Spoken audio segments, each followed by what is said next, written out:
I'm going to just say a few words by way of introduction of Rupert. Most of you don't need an introduction to his work. When we had Rupert speak, it might have been 2 to 3 years ago, at a public program, I said a few words by way of placing Rupert's work in context, in a larger context, than just what one might read if you read the Wikipedia article on Rupert, or on any of us for that matter. Sorry, I'm listening. Okay. Just 1, 2, 3. Okay. So I'll just read these few notes by way of introduction. For about a half an hour, kind of focusing in on the book, his most recent book, Science Set Free, also known as The Science Delusion, as it was published in the UK, and perhaps Rupert might say a word about the choice of titles, why one in the UK and one in the US, and then we'll open to dialogue, and at that point we can move a little bit more into the into a circular seating. Our speaker tonight, Rupert Sheldrake, this is tonight, back then, this afternoon, is one of the most clear-thinking, revolutionary, influential, and splendidly controversial scientists of our time. He's a Socrates among the Athenians, upsetting their dogmatic, unconscious assumptions. He arouses their ire precisely because they uncomfortably sense that he is seeing something that they haven't, which destabilizes not only their certainties, but their entire underlying frame of reference. He suggests that their fixed earth might be moving, that their unchanging laws of nature might be ever-evolving habits. Over and over again, in many areas of research, he suggests that there might indeed be more things in heaven and earth than are dreamt of in their materialist philosophy. He points out that the mechanistic perspective that continues to underlie the mainstream scientific worldview is secretly anthropomorphic, for there are, in fact, no machines in a state of nature. All machines are human-made, just as is the metaphor imposed on nature by the mechanistic theory, the mechanomorphic view of the universe. Rupert has now published over 80 scientific papers in peer-reviewed journals such as Nature, and 10 remarkable books, starting with A New Science of Life, 33 years ago, I think. Yes. Something like that, 33, 34 years ago. Then going through The Presence of the Past, The Rebirth of Nature, 7 Experiments That Could Change the World, and now Science Set Free. I'm just naming headline titles. He was a fellow of Clare College and Cambridge University, and a research fellow of the Royal Society, and a member of many scientific societies like the Society for Experimental Biology and the Cambridge Philosophical Society. Many consider his theory of morphogenetic fields to be one of the most fruitful hypotheses for biology since the origin of species, and it is also proving to be very fruitful for psychology as well. James Hillman has proposed that what he calls the acorn theory for better understanding the narrative arc of individual human lives, our biographies.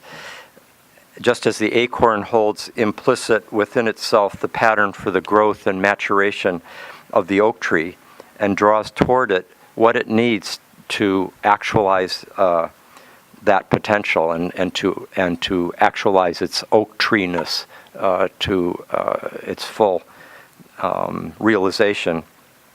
So also, Hillman believes, is each individual psyche shaped by a unique individual energy, a daimon, a calling, expressed in different ways throughout the lifetime, drawing towards it those childhood experiences necessary for what is to come, like the trumpet that just happens to be given to the young New Orleans street waif, Louis Armstrong, and where you draw towards you positive as well as very challenging experiences that are necessary to that destiny. And this process is ever more clearly evident as the person follows that calling and life's work and ever more fully actualizes what is in potentia in the acorn. I think we can see this process working in Rupert's life from the start, as he surrounded himself when very young with a host of animals, from caterpillars and tortoises to pigeons and a dog. His father was an herbalist and microscopist who taught him botany and showed him the wonders of nature through his microscope. While still young, he collected plants and read books on natural history. He wanted to become a biologist while he was still only 12, and then he went on to study the sciences at Cambridge and the philosophy and history of science at Harvard. Our two universities, I think he was there at the same time John Cleese here was there at Cambridge, the exact same years, and then you were at Harvard in the 60s. 63 to 4. 63 to 4. And the two Cambridges. And may I say just one more thing to place this presentation or this dialogue in context. I think there's no more crucial task today for thoughtful individuals in our precarious civilization than to reach towards and then disseminate a larger and deeper perspective, to see our world and our place in it with new eyes, and thus to transform our culture's worldview. In the course of the great modern development, a tremendous shift took place in our civilization from a worldview in which religion and theology had the center of gravity as the principal power defining our cultural vision and our civilizational strategies. And it moved from that to one in which science, by and large, holds that position. I say by and large. There's complexities there. Obviously, the corporate world has a lot to say about what it does with that scientific knowledge. But the disenchanted worldview of the mainstream contemporary scientific perspective creates the cosmic context and the Gaian context, or the context within the biological and geological sciences, within which a certain attitude about objectifying nature has prominence. But modern science and the specific kind of rationality and sets of assumptions that accompanied it became a new faith, a faith in modern reason that could shine its light on the world and, like the sun, brilliantly illuminate all, objectifying the cosmos and the earth and empowering the human subject, all in one move. But with this extraordinary confidence came a shadow of hubris, of exaggerated assurance, of superior knowledge and certainty, a cutting off of sources of knowing that other cultures and other ages had developed and honored as necessary for any authentic engagement with reality. Our world today, so fraught with the consequences of modern civilization's reductionist assumptions, deeply needs what Rupert Sheldrake has brought to the table of scientific discussion. The precision of his thought and articulation, the breadth of his expertise and erudition, the calm equilibrium with which he engages what has surprisingly often been fierce hostility. All these represent a model of intellectual excellence and courage for all of us. Rupert Sheldrake is perhaps as well suited as anyone living today, by training, by sensibility, and by courage in battle, to engage this task. He's a Lancelot in our round table as we seek to recover the sacred mystery of our cosmos. Let's welcome him warmly to San Francisco.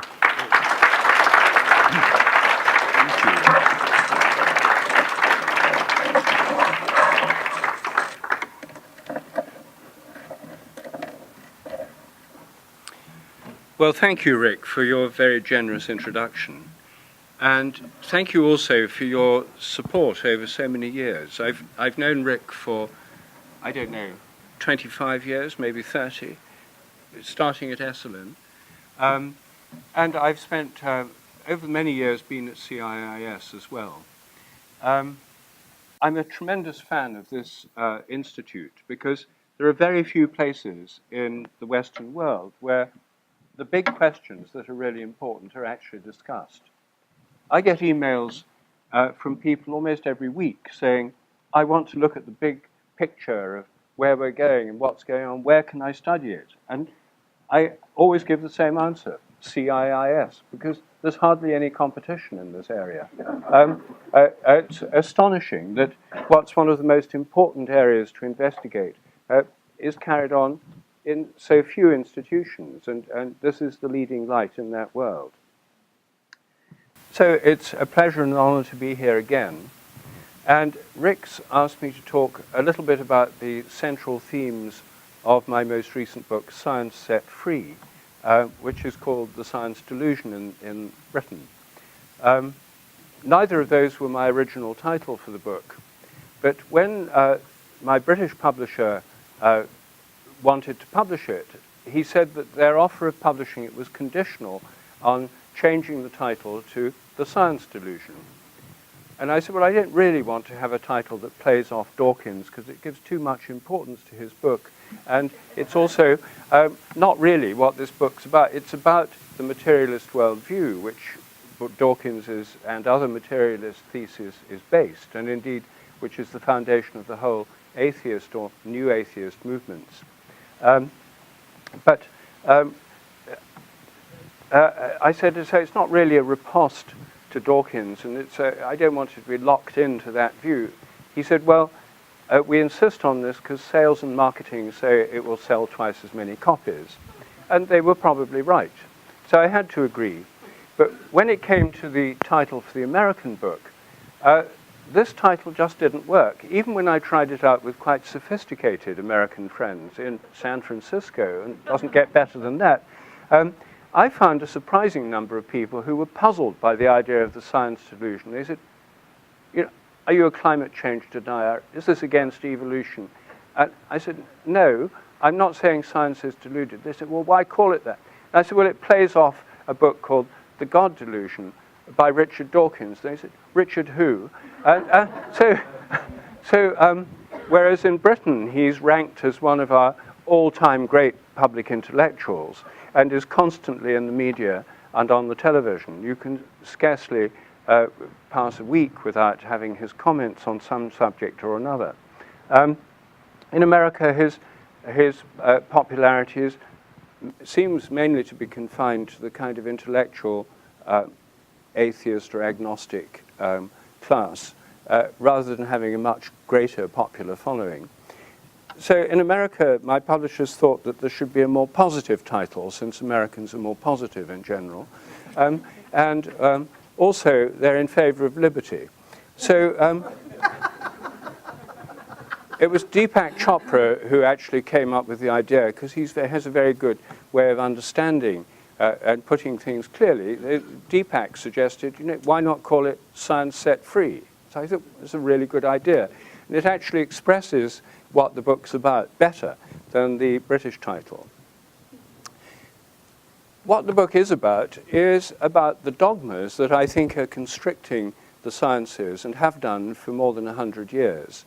And what's happened in science is a kind of confusion or conflict between science as a method of inquiry based on hypothesis, investigation, empirical data, and so forth, ideally free from dogma, and the reality, which is that most of the sciences, all of them actually, have been captured by the ideology or metaphysics of materialism, philosophical materialism. By materialism, I'm not here referring to its common everyday usage about people who spend too much time in shopping malls. I'm referring to the philosophical doctrine that the ultimate reality is matter, and therefore consciousness is derivative from matter, and is nothing but the activity of the brain. It leads to an entirely cerebrocentric view of consciousness that heavens.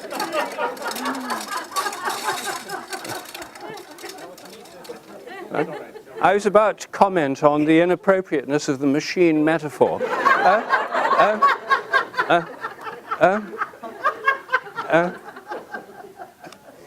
So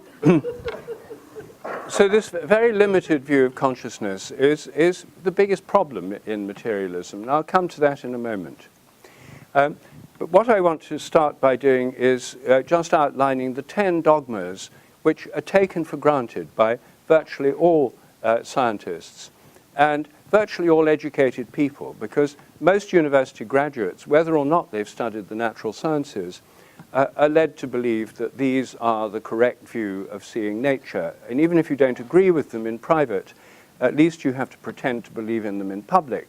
Otherwise, you'll be thought to be stupid or uneducated or superstitious.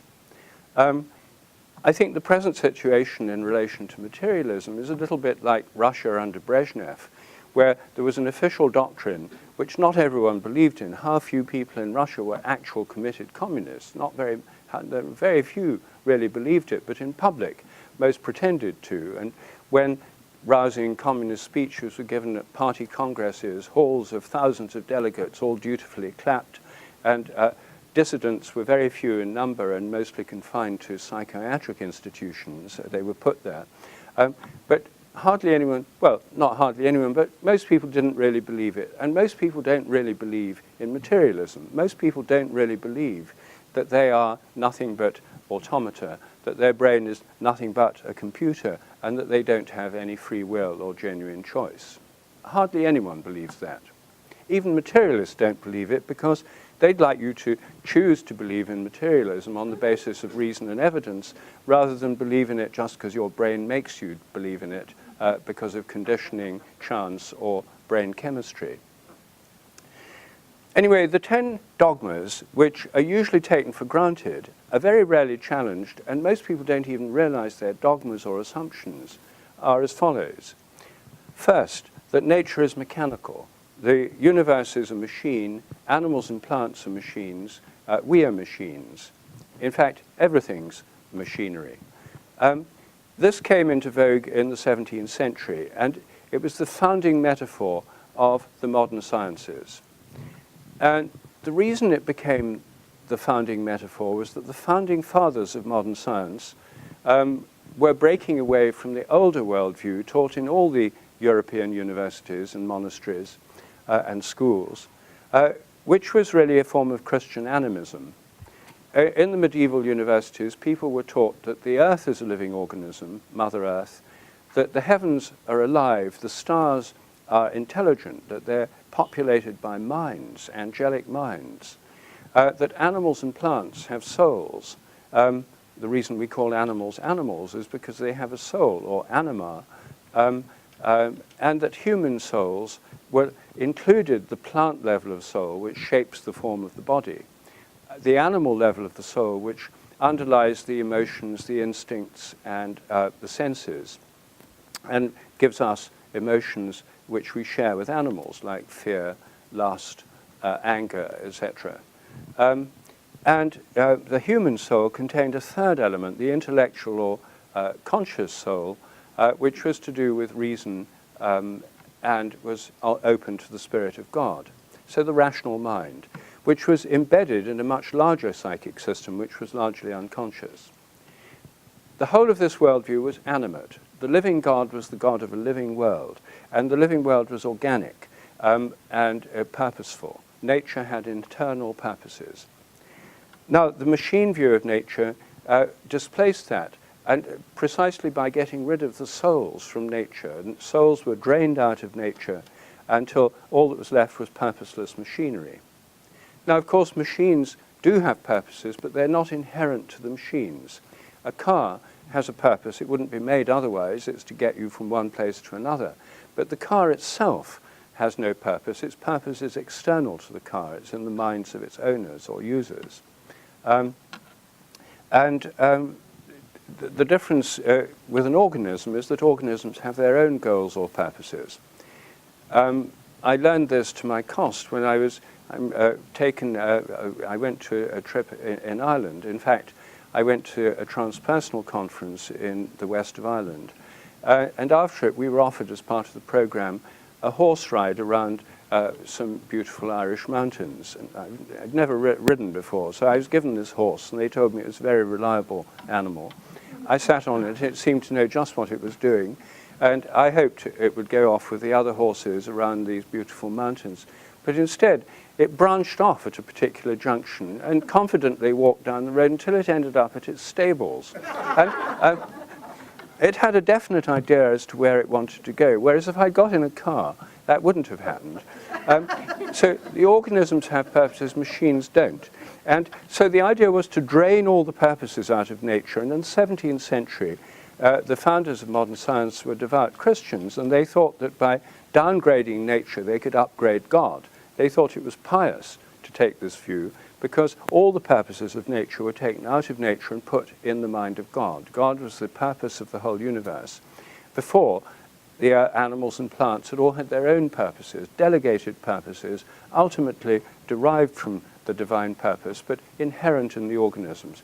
This took the purposes out. And it led to a dualistic view of nature, sometimes called Cartesian dualism, which created a duality of a machine universe made of unconscious matter. On the other hand, a world of consciousness or spirit, which consists of God, angels, and human rational minds. And the spirit world was immaterial, outside time and space. The natural world was material, unconscious, and inside time and space. And this created a duality between mind and body, between humans and animals, because we had rational souls, animals didn't. They were just machines. So it was okay to vivisect them. They couldn't feel pain. They couldn't think. And it's okay to grow them in factory farms. The whole factory farming and agribusiness model is based on this mechanistic way of thinking. And third, it created a division between science and religion. Religion got God, angels, and the human spirit, and science got nature. Previously, the spirit pervaded all of nature, and there was no such division. So the first step is the machine metaphor. Nature's mechanical. Most people don't even realize it's just a metaphor or an assumption. They think it's a fact. The second assumption of the 10 dogmas is that matter is unconscious. I've already mentioned that. Descartes defined matter as unconscious and moved the whole of consciousness into this separate category of spirit, God, angels, and human minds. The third assumption is that nature is purposeless. And that follows from the machine as a metaphor. It's not been proved scientifically. It's not been proved to many places of decimals by experiment. It's simply an assumption. If nature is a machine, it has no inherent purpose. So animals have no inherent purpose. Plants have no inherent purpose. We ought to have no inherent purpose, but we seem to. That's a problem. And the whole universe and evolution has no inherent purpose. It's just blind chance. Again, this is an assumption based on a metaphor. So the fourth assumption is that the laws of nature are fixed. All the laws of nature, and indeed the constants, were fixed at the moment of the Big Bang and have been the same ever since. In the 17th century, they thought that the laws of nature were ideas in the mind of God and therefore transcended nature and had the properties of God, universal, omnipotent, and so on. The so-called laws of nature are still believed by most physicists to have those properties. They're believed to be universal, changeless, and so on. In the 17th century, it made sense in terms of a political metaphor. God was like the cosmic emperor, and he was also the cosmic law enforcement agency, so nothing could disobey these laws. So the idea of eternal laws of nature was built into the foundations of science in the 17th century. When the Big Bang theory came in 1966, giving us a vision of a radically evolutionary universe, this, of course, left the eternal laws of nature free-floating with the assumption they must all be there at the very beginning, That was the old assumption of science. The pre-evolutionary view of cosmology was carried over into evolutionary cosmology with this assumption they must all still be fixed, even though the universe evolves. The next assumption is that the total amount of matter and energy is always the same, except at the moment of the Big Bang, when it all suddenly appeared from nowhere. As my friend Terence McKenna used to say, modern science is based on the principle, give us one free miracle and we'll explain the rest. And the one free miracle is the appearance of all the laws of nature and all the matter and energy in the universe from nothing in a single instant. And the assumption that the laws of nature are fixed has led modern cosmologists into an extraordinary set of intellectual contortions. If the laws of nature that govern you and me and grass and birds and everything else were all fixed at the moment of the Big Bang in exactly the right way for life to emerge and us to exist, out of all the possible laws and constants that they could have been, why are they just right for us to be here? This is called the cosmological anthropic principle. Why are they right for us? And the usual debate that goes on within modern science, cosmology, and philosophy says there are only two alternatives. First, they must have been fixed in exactly the right way by a kind of deistic God outside nature, an engineering God who fine-tunes the laws and constants to make them exactly right for us, an intelligent designer. Or, for those who don't like the intelligent designer model, and I don't either, I believe in God, but I don't believe that God's an intelligent designing engineer outside the cosmos. The alternative view is that there are billions, quadrillions of actual universes, of which this is only one, and this is the only one fit for us to live in, so it's the only one we can know about, but all the others actually exist. So it's just a matter of chance that we're in the right one. All the others actually exist. I had an argument with the Astronomer Royal in Britain, Lord Rees, who was President of the Royal Society and Master of Trinity College, Cambridge. I mean, he's risen to the highest position you could possibly achieve in the world, in the pecking order of science. And he happens to be an old friend. His wife's the godmother of one of our children. So we were having breakfast one morning.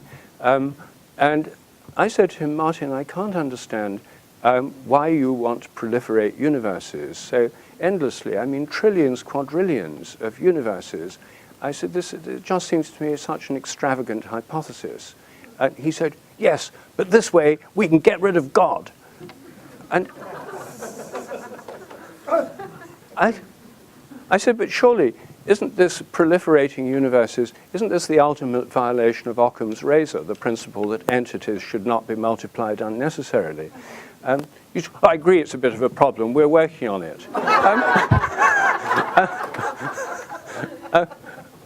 But they haven't even got rid of God, because as theologians and philosophers have pointed out, an infinite God would be the God of an infinite number of universes. So all they've done is proliferated universes. There's not a shred of evidence for any of these billions or quadrillions of extra universes. And yet, the majority of cosmologists, at least in Britain, prefer that hypothesis to what they see as the alternative, the intelligent design hypothesis. But both of these ways of thinking, the universe or the multiverse theories, are necessary if we drop the idea the laws of nature were fixed at the beginning, if they're more like habits, something I've been saying for years, and an idea that was proposed first by C.S. Peirce, an American philosopher at the beginning of the 20th century, an idea now taken up by the cosmologist Lee Smolin in his recent book on time. If the laws of nature evolve like habits, they don't all have to be fixed exactly right at the beginning. They don't need an intelligent designer. There can be a creativity inherent in nature, and the laws can stabilize as habits. They're not laws, they're habits. And in fact, the very concept of laws of nature is deeply anthropocentric, like so much of modern science, which claims to have gone beyond these crude, infantile ways of thinking. It's anthropocentric because only humans have laws, and what's more, only civilized humans have laws. Tribes have customs, which are more like habits. And so to say that there are laws of nature is intensely anthropocentric. As C.S. Lewis once said, to say that a stone falls to earth because it's following a law makes it a man and even a citizen. So I think we can simply drop the idea of fixed laws of nature. So anyway, most scientists aren't even aware there's an alternative, that the laws of nature are fixed. It's simply taken for granted. And so it is by most people who've gone to university, because all these assumptions are implicitly built in to the modern worldview. The next assumption is that biological heredity is material. Everything you inherit biologically is inherited materially in DNA, the genes, or more recently in chemical modifications of the genes, epigenetics. But either way, it's chemically inherited, materially inherited. Now, there are many problems with that view, and in fact, the genetic theory of heredity and the neo-Darwinian theory of evolution are coming unraveled at the moment. I may have time to talk about that later, because this is one of the most exciting and interesting developments in the last few years in biology. The whole of the standard evolutionary theory, selfish gene theory, is in disarray. There are hardly any sophisticated evolutionary theorists who any longer believe in old-style neo-Darwinism, because it's simply been superseded. And no one quite knows what to do with these new problems that have arisen. Anyway, I'll leave that aside for the moment. The next assumption is that memories are stored inside the brain. Most people who challenge some of the assumptions of science accept, almost everyone seems to accept, that memories are stored inside the brain. Usually on the grounds of, well, where else could they be? But this is a materialist assumption, because if the mind is the brain, then memories, part of the mind or mental activity, have to be in the brain. And for 100 years, people have tried to find these supposed memory traces in brains in modified phosphorylated proteins, in modified synapses or nerve endings, etc. Over and over again, they've drawn a blank in this quest for the memory traces. But it hasn't put anyone off searching for them. Instead of saying, well, wait a minute, maybe they're not there, the assumption is they must be there. Just give us a few billion more dollars and 10, 20 more years and we'll figure it out. This is an example of promissory materialism. Whenever they don't know the answer, they say, well, we don't know it yet, but we will know it at some undated time in the future. Undated promissory notes against future explanations. So that's an assumption. And later today, I may talk about my own hypothesis of morphic resonance. But according to that hypothesis, the brain doesn't store memories. It's like a receiver that tunes into them. They're broadcast across time, as it were, from the past. And the brain picks up memories, just as a TV set picks up invisible transmissions. It's a receiver rather than a storage device. Our brains are more like TV receivers than video recorders.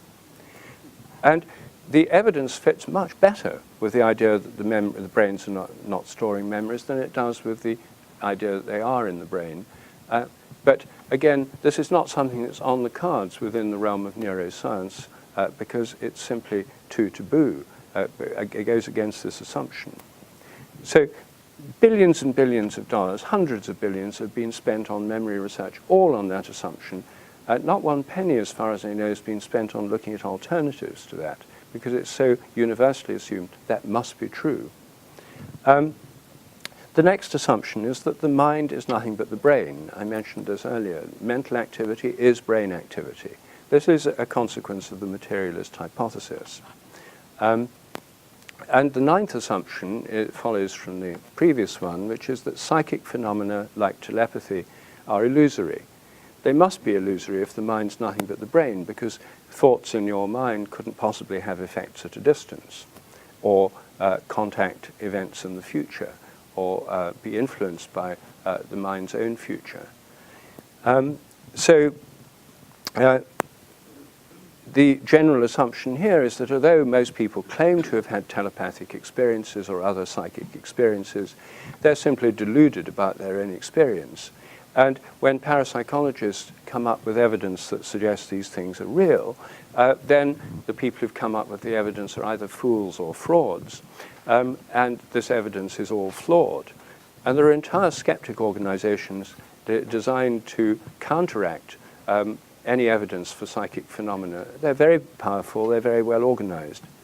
The American Committee for Skeptical Inquiry publishes the Skeptical Inquirer magazine, has a circulation of about 60 or 70,000. Michael Shermer's Skeptic magazine has about 50,000. There's over 100,000 card-carrying skeptics in the United States. And the number of full-time parapsychology researchers is about 3. So they're outnumbered 33,000 to 1 by a far better funded organization, these skeptic organizations. Now, the people in these organizations usually know nothing whatever about psychic phenomena. They simply know it must be wrong. I had an argument a couple of years ago with Daniel Dennett, who's a fellow, a materialist philosopher and a fellow of the Committee for Skeptical Inquiry. And I said to him, Dan, do you think that parapsychology is a pseudoscience? He said, of course it is. He said, because it's investigating phenomena that don't exist. And I said, would you be prepared to defend that position in a public debate? He said, no. And I said, well, why not? He said, well, I haven't had time to look at the evidence. So I said, well, how can you be so sure it's a pseudoscience then? He said, it has to be. He said, because it goes against everything we know about the mind and about nature and the whole of established science. You know, what's more likely to be wrong, the whole of institutional science or a few people weird psychics who think they're having experiences that they can't really properly explain. This is, you know, one of the most sophisticated and highly esteemed philosophers in the United States, a leading philosopher of mind. I've had many debates with skeptics, and very few of them rise above that level. If you're interested in seeing a fuller documentation of what the skeptics are up to and where they're coming from, check out a recently developed website called skepticalaboutskeptics.org, which has a who's who of media skeptics and a portrait of the various skeptical organizations. And the final, last of the 10 assumptions is that mechanistic medicine is the only kind that really works. Alternative and complementary therapies may appear to work, but that's just because people would have got better anyway, or it's nothing but the placebo effect. Now, of course, the placebo effect, which shows the power of mind over healing, is itself an unexplained phenomenon, but nevertheless, it's used to explain away alternative and complementary medicine. And again, this is not just some theoretical assumption believed by a few academics in ivory towers. This is the basis of the entire funding system for medical research and medical training and teaching. In recent years, there have been some improvements, particularly in the United States. The National Institutes of Health have a research budget of $32 billion a year for mechanistic medical research. And they now have a Center for Complementary and Alternative Medicine with a budget of $100 million a year. But it's a tiny percentage of the entire budget. But at least there's something. In Britain, we have nothing. The entire Medical Research Council spends hundreds of millions of pounds of public money every year on medical research and not one penny on complementary or alternative medical research, despite the fact that most people in Britain have been to therapists of that kind, one kind of therapist or another. I once asked the Minister of Science in the Labour government, Lord Sainsbury, about his views on this. I suggested that some of the medical research budget should go to look at these phenomena. And he said, what's the point? And I said, because many people are interested in them. And he said, well, it's because they don't understand science. He's not a scientist himself. I don't think he understands very much. But he said, these people are just quacks, so it'd be a waste of money. And that was the end of the discussion. So this affects medical insurance, the National Health Service, medical policies, etc. Of course, these alternative therapies all exist, but most of them are not properly researched or not properly funded through standard National Health Services or insurance policies.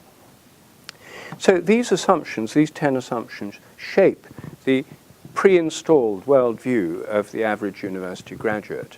Most people emerge from university with these views, at least implicitly, as part of their mindset.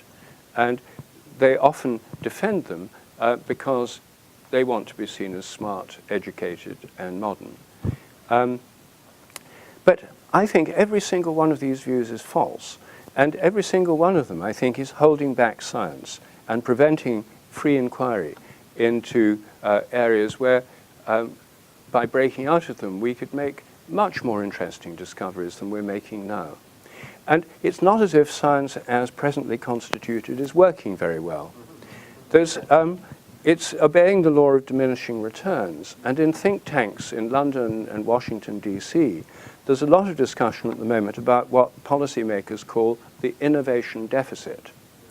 The innovation deficit is based on the analysis that, first, on the assumption that the West can't compete with China or Asia in general in mass manufacturing of goods or in mass provision of services, because so many of them are outsourced to India or the Philippines or other countries.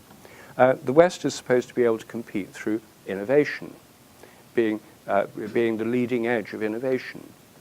But then if you look at where are the innovations, where are the breakthroughs of the last 20 years, breakthroughs of the magnitude of the ones that gave us computers, jet engines, penicillin, the internet, etc., mobile phones, those were all based on breakthroughs in the 20th century. Where are the breakthroughs of the 21st century? We're always reading in newspapers, breakthrough in cancer research, new gene identified that could help cure cancer, all that kind of thing.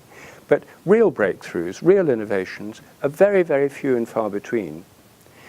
A good place to look at a history of this is a book by Dr. James Lefanu, Lefanu, called The Rise and Fall of Modern Medicine. He's a British doctor who writes a medical column in one of our newspapers, the Daily Telegraph. And what he shows is that the triumphs of modern medicine, the great breakthroughs that transformed medicine, things like vaccination, inoculation, antibiotics, heart transplants, organ transplants, keyhole surgery, etc., almost all of them took place before 1990. The last great breakthrough, and perhaps one of the least significant, but a serious breakthrough, was the discovery that peptic ulcers are caused by bacteria rather than stress, and they can often be cured by antibiotics. He ranks that as one of the last of the great breakthroughs. But there simply haven't been any big breakthroughs since then, and drug companies have a dearth of new products. Many of their investors are very worried because they're all about to fall off a patents cliff as their blockbuster drugs go off patent. Lipitor, the statins are already off patent, Prozac's off patent. And they're obeying a law of diminishing return as well. So all is not well in the garden of science.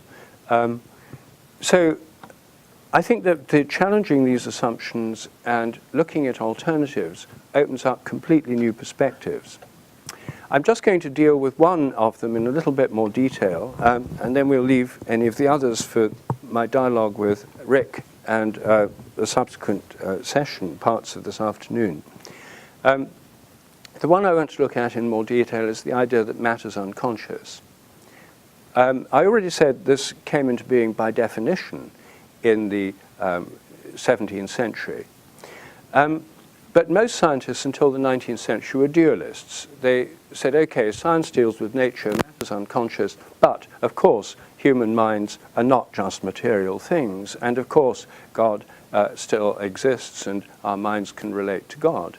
But God's separate from nature as our minds are, and our minds, through God-given reason, enable us to dissect and control the natural world. That was the standard assumption, and many scientists were quite devout Christians or Muslims or Jews, or Hindus. They didn't see a conflict because they had two compartments. But in the 19th century, there was a growing movement of people who didn't want there to be two fundamental realities. They thought two was too many. They thought there ought to be just one. Personally, I think 2 is too few. I'm a Trinitarian, and I think we need to have at least 3 fundamental principles. But anyway, those who didn't like the untidiness of 2, thought there should only be 1, and they went in one of 2 directions. Some people said mind is the only reality. This is the philosophy of idealism. Therefore, everything is mind. Matter's just somehow dumbed down mind. But most 19th century philosophers who wanted a monism as opposed to a dualism became materialists. They said that the only reality is matter. The realm of spirit simply doesn't exist. That meant at one stroke, God and the angels were removed from reality. And an essentially atheistic philosophy came into sway. The main reasons that atheism gained ground in the 19th century in Europe, it never gained much ground in the United States till recently, but in Europe the reason it gained ground was because it provided a very strong ally of political parties that were against the established order. And particularly in countries like France and Russia, where there were reactionary political regimes allied to the established church, in France the Catholic Church, in Russia the Orthodox Church. These states were empowered by the belief that they were divinely ordained, and these churches supported the power and reactionary policies of the state. Therefore, for socialist and communist parties, the best way to undermine the power of the established order was simply to say, well, God doesn't exist. It's an illusion. There's no such thing as the realm of spirit. And these churches are just talking about absolute nonsense, superstition, things that don't exist. So this led to a decline in the power and influence of churches, a great decline in religious observance and belief, which has continued to the present day. In Britain, church attendance today is about 7% of the population. In the US, it's about 50%. The US is one of the most religious countries in the Western world. But in most of Europe, it's 10% or below. In Scandinavia, it's about 2%. 98% of the Scandinavian population has no regular religious practice. There are quite a lot of people who are spiritual but not religious. But the effect of this anti-Christian propaganda, especially in 19th century anti-clerical movements on the continent, has been to undermine the power of churches. And so many people adopted a materialist worldview, not because they'd considered the scientific facts, not because they'd thought through the philosophy, but because it was politically expedient and enabled a kind of secular worldview to become mainstream. And that's very much in place all around the world, and it's the standard default worldview of almost all educational institutions, with the exception of CIIS and religious seminaries and a few other institutions. So the idea that matter's unconscious became the only reality when the dualism gave way to the materialism in the 19th century. And in a sense, it was relatively easy to get rid of God and the angels, but they couldn't get rid of human consciousness. And so this then led to what's in 20th and 21st century philosophy of mind called the hard problem. The fact is, we're conscious. And if all matter's unconscious, we ought not to be conscious. So the main effort of materialist philosophers of mind has been to prove that our consciousness either doesn't exist or that it does nothing. Either it's an epiphenomenon, like a shadow of the activity of the brain that does nothing, or it's an illusion produced by what Patricia and Paul Churchland, California's leading philosophers of mind, like to call folk psychology. Ordinary people go on talking in terms of subjectivity, emotions, and so forth. But when materialism achieves its goals, when the promissory notes are fulfilled, we'll realize this is nothing but a kind of deluded shorthand folk language for events that can be objectively described in terms of neuroscience, objectively described in terms of brain functioning. There's a third school of materialist philosophers who say that consciousness is an illusion. My old friend Nicholas Humphrey in Britain is a member of this school. He and I have almost opposite views on almost everything, but we're still friends and we're able to discuss these things. But he says that consciousness is a kind of illusion produced by evolution in the brain. It doesn't do anything, but it makes us feel good and want to get out of bed in the mornings. And it's an illusion that it makes us enjoy the beauty of the world and all that kind of thing, because if we do that, we're happier and tend to survive better. So he gives it a function, but says it doesn't really do anything except make us feel good. The trouble is, to say that consciousness is an illusion is rather self-contradictory, because illusion is a mode of consciousness. It presupposes rather than explains consciousness. Now, because of the extreme problems of materialism, in the last few years there's been a most interesting movement going on. Materialists are jumping ship. And the first to defect from the materialist worldview among materialist philosophers of mind was a British philosopher called Galen Strawson, who argued that materialism implies panpsychism. If psyche exists, if mind exists in humans, it can't just appear miraculously from unconscious matter.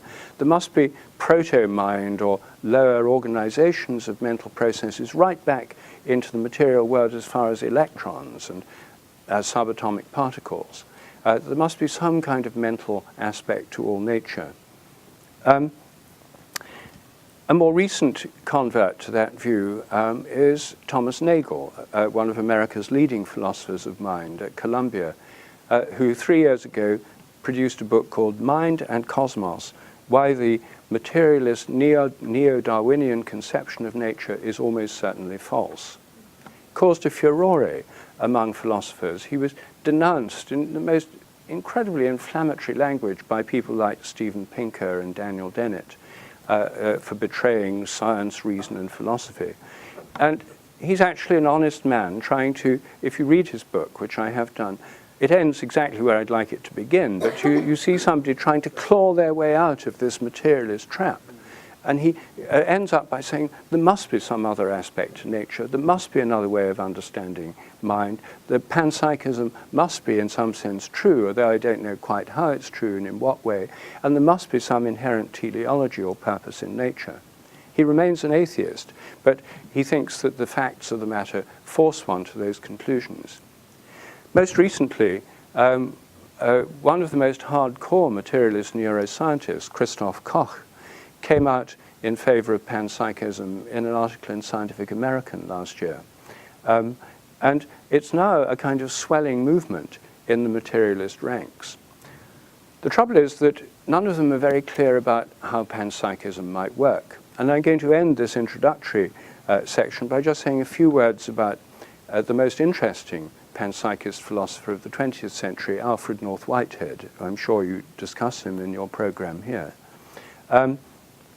But Alfred North Whitehead was one of the first philosophers to realize the implications of quantum theory, partly because he was the only philosopher who really understood mathematics. He started as a mathematician, and with his student Bertrand Russell, produced a book, Principia Mathematica, a key book in the philosophy of mathematics in the 20th century.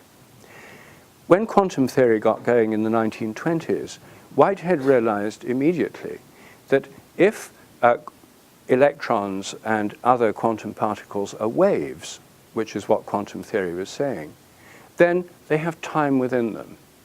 You see, previously people thought that matter was made up of solid little bits, like miniature billiard balls, particles that just persisted in time. But if they're waves, they're processes. And as Whitehead pointed out, a wave takes time to wave. You can't have a wave at an instant. You know, just think of waves on the ocean. When you see them, if you had an infinitesimal slice of a wave, it's not a wave anymore. It's, you have to go through at least one wavelength to know that it's a wave or what kind of wave it is, and that one wavelength takes time. So it also means that insofar as quantum particles are waves, you can't precisely localize them in space or time. And this is the ultimate reason for the so-called uncertainty principle in quantum mechanics. Whitehead realized, therefore, that even at the most fundamental level, matter is a process, not a thing. And if it's a process in time. And if it's a process in time, then it has a past pole and a future pole. And we are processes in time as well. So I think this is one of the most interesting insights of Whitehead, because he showed that here is a clue to the so-called mind-body problem. Normally, people discuss the relation of mind and body in terms of spatial metaphors. The mind is inside, the body is outside, the external world, the inner life. We're used to this kind of talk. We've all talked in that way, I'm sure. But it's a spatial metaphor for mind. He thought that the best way of understanding it was in terms of time, that the future pole is the mental pole, the past pole is the physical pole, that the relation of mind and body is a relation in time. The mental pole is to do with possibilities. Possibilities don't yet exist. Possibilities are not material things. And the Schrödinger equation, which describes what will happen to an electron, it's at the fundamental level of quantum mechanics, is an equation which describes all the possible things that electron could do.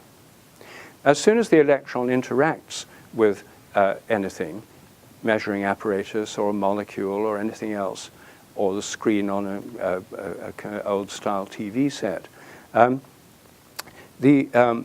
all those possibilities collapse down to an observable fact.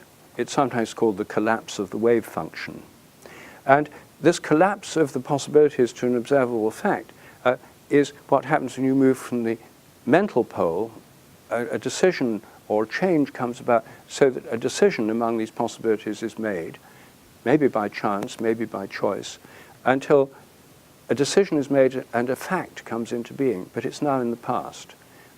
When you detect the electron on a screen or an electron detector, it's already in the past. The same applies to us. Our minds are primarily concerned with possibilities. Our consciousness is an arena of possibility. Our dreams, too, are about possibilities, not actualities. And one of the things our minds do, the principal thing, according to this interpretation of Whitehead, is to choose among possibilities. That's what our consciousness is about. And so, for example, every one of us chose to be here today. When we were deciding whether to be here or not, there were many other possible things we could have done this Sunday afternoon. But out of those many possibilities, we chose to be here. And having chosen to be here and having put our decisions into action, we are here. And the fact we're here is an observable physical fact. We can be weighed, measured, photographed, etc., where we are right now. But the process that led to this was through a realm of possibility leading to a decision. And now our minds are concerned with future and other possibilities. I'm talking about new possibilities for science, for example. Anyway, I think that this approach is a really helpful one. And when we extend this panpsychist view to larger physical systems, we get into very interesting territory. I mean, most discussions focus on electrons, and for most of us it's a bit of a stretch to imagine the conscious life of an electron. But it gets much more interesting when we think about big self-organizing systems, not small ones. The whole of the Earth, for example, is a self-organizing system, Gaia. And the one that I'm most interested in is the Sun. Because from this point of view, the Sun as a self-organizing system will have a mind. The Sun will be conscious. Now, for most modern people, the idea that the Sun's conscious is something they haven't thought about at all. I once asked my friend Martin Rees, Martin, have you ever considered the possibility that the Sun's conscious? And he looked up from his Sunday Times that he was reading. He said, the Sun conscious? And I said, yes. And he said, of course not. And that was the end of the discussion. See, any educated person, and everyone in this room has been through the educational system, then knows that to say the Sun's conscious is animistic, involves anthropomorphic projections, is a primitive mode of thought. All traditional peoples believe the Sun is conscious. Indians believe the Sun is conscious. Surya is the sun god. Many Hindus every day start their day with the prostrations to the Sun, Surya Namaskar. It's a yoga exercise. I do it myself, and I'm sure some of you do it. The most important, one of the most important mantras of Hinduism, the Gayatri mantra, is an invocation to the sun, the divine light of the sun to illuminate our meditation. But all of that's primitive, superstitious, and we as modern people have risen above it. We now know that the sun is nothing but a hydrogen bomb governed by physical laws with electrical activity going on its surface. But what if the sun is actually conscious? You see, it's hard even to ask the question, because the prejudice against asking it is reinforced in our culture by the fact that children think it's conscious, at least implicitly. When they draw the sun, they draw it with a smiley face. So that proves it's primitive, childish, and superstitious. And okay, these people used to believe that. It was a mythological mode of thought that science has led us beyond to a new and better view of the rational, scientific view of the world. But do we really know the sun's unconscious? No one's ever done a single experiment, and I've never seen even a single discussion of the subject within any scientific literature, except to dismiss the very possibility as a childish superstition. But if the sun's conscious, then we arrive at a completely new way of thinking. What kind of decisions could it make? If its consciousness, like ours, is concerned with possibilities and choosing among them. Well, I'm not suggesting that it can choose what orbit to follow. I don't think it can decide to deviate one way or the other from its regular orbit. But it has a huge amount of electrical activity within it, like our brains do, but much more complex than our brains. It shoots out solar flares and coronal mass ejections. It has 11-year sunspot cycles. All these things are highly variable, so variable that NASA has an online site with solar weather, because if it shoots solar flares out towards the Earth, they can cause power blackouts and interruption of communication systems. The sun can modulate what's happening in the solar system through these activities, and it may do so consciously. If the sun's doing that, so are other stars. All of the stars may have mental activity, minds, just as people thought in the Middle Ages. And if the stars have minds, then what about galaxies, which are even higher level self-organizing systems? The stars are like cells in the bodies of the galaxy. And the whole galaxy may have a mind, a galactic mind. Maybe the equivalent of the brain is at the galactic center, or the heart, which is an immensely energetic center of every galaxy that sends out power, plasma currents and magnetic field lines along the spiral arms, affecting everything within the galaxy. And then, if all the galaxies are conscious, what about the entire universe? The cosmic mind. What's the cosmic mind doing? You see, there's nothing that makes this unscientific. It's simply not something discussed within existing science. But nowhere within existing institutions will you find, except CIAS, will you find discussions of this kind of issue.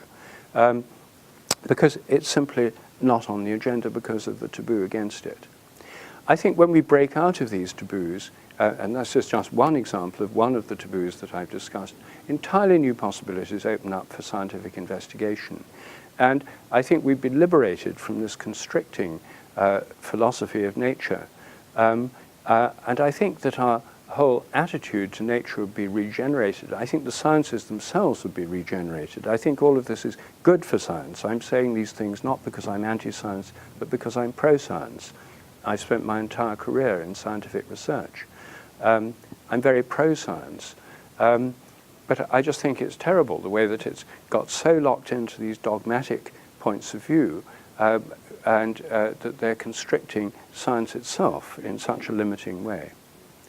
And I think it won't be long before we break out of them, because the old dogmas are breaking down in almost every area of science. I mentioned already the way they're breaking down in genetics and the theory of inheritance. And the same is true right across the board. But most people don't yet realize that we're entering a post-materialist world.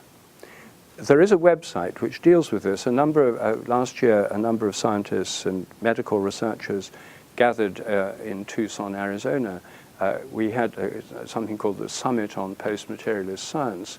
And one of the things we did was set up a website, which I recommend you take a look at, called opensciences.org. opensciences.org. because there's now increasing numbers of people within the sciences who think along the lines I've been describing. And this website, it mentions educational institutions where you can learn about these things, funding agencies that help fund research in these areas. And there's a who's who of open-minded scientists with profiles of them.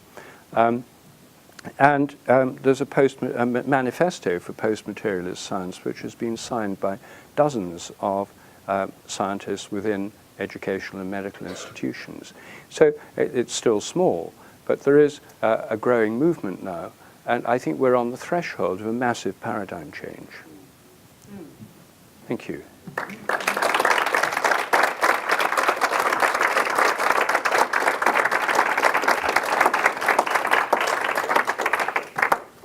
This next part we'll just have as an open dialogue and discussion. Anybody who has questions for Rupert, we'll do this for 40, 45 minutes, take another break, and then Rupert will present some of his most recent research in the area of telepathy that he's been doing with one of our own, Tom Stedall. Many of you know Tom Stedall, who was part of our PCC community here for a year, and he's back now in the UK. And so anyway, Rupert will talk about that. But let's just open up to any questions, comments on what Rupert's already presented to us. I'll just maybe, is it helpful to have people use the microphone to ask the questions? Okay.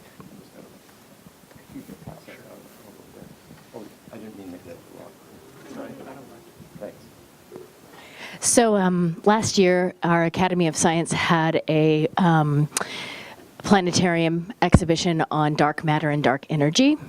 And I was struck as I was looking at how they, previously thought that space was just empty, and then they used a specific radio telescope to look and see that actually it's all this beautiful connective tissue that looked very much, to my eye, like neural synapses in the brain. So I'm just wondering if you're tracking that, and that really resonated as you were talking about the consciousness of the universe and the consciousness of the galaxies, and seeing that and seeing how it maps or reflects in our own neural synapses. Yes. Well, yes, I have indeed been tracking the dark matter and dark energy thing, partly in relation to the doctrine that the total amount of matter and energy is always the same. In the 1980s, when people discovered that galaxies weren't working as they thought they should, they were attracting each other too much, stars were moving around the center too fast. This suggested there was something wrong with the standard model of galaxies. And I think there's something wrong with it for a different reason. I think if they're self-organizing systems or organisms, there'd be a morphogenetic field organizing what's going on. But the standard assumption was it must be gravitational, just gravity that's organizing them, and there wasn't enough gravity to explain what they were doing. So the assumption there was to put in dark matter into the equations to explain the phenomena. And then when it came to the question of how much dark matter, then it was simple. You just titrate in the right amount to make the equations balance. So it came out to be about 5 times as much as regular matter.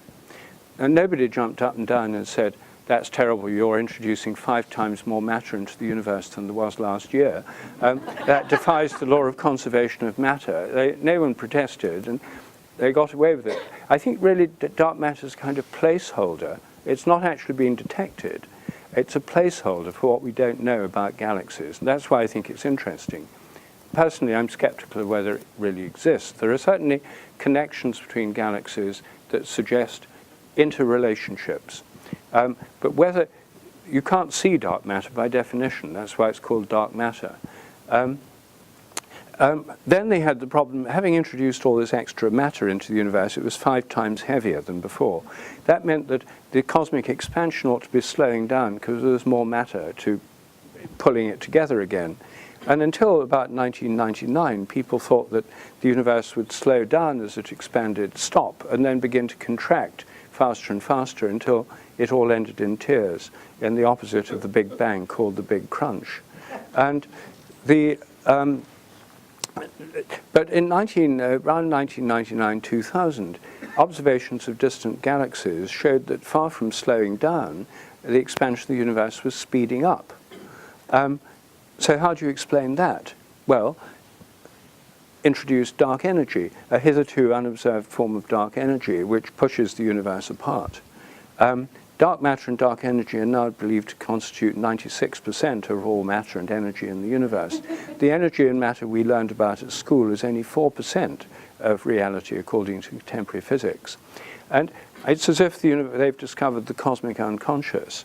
And I think these dark matter and dark energy, as I say, are sort of placeholders for things that are utterly unknown. In fact, they're believed to be unknown. They say we don't yet fully understand the nature of the dark matter and dark energy.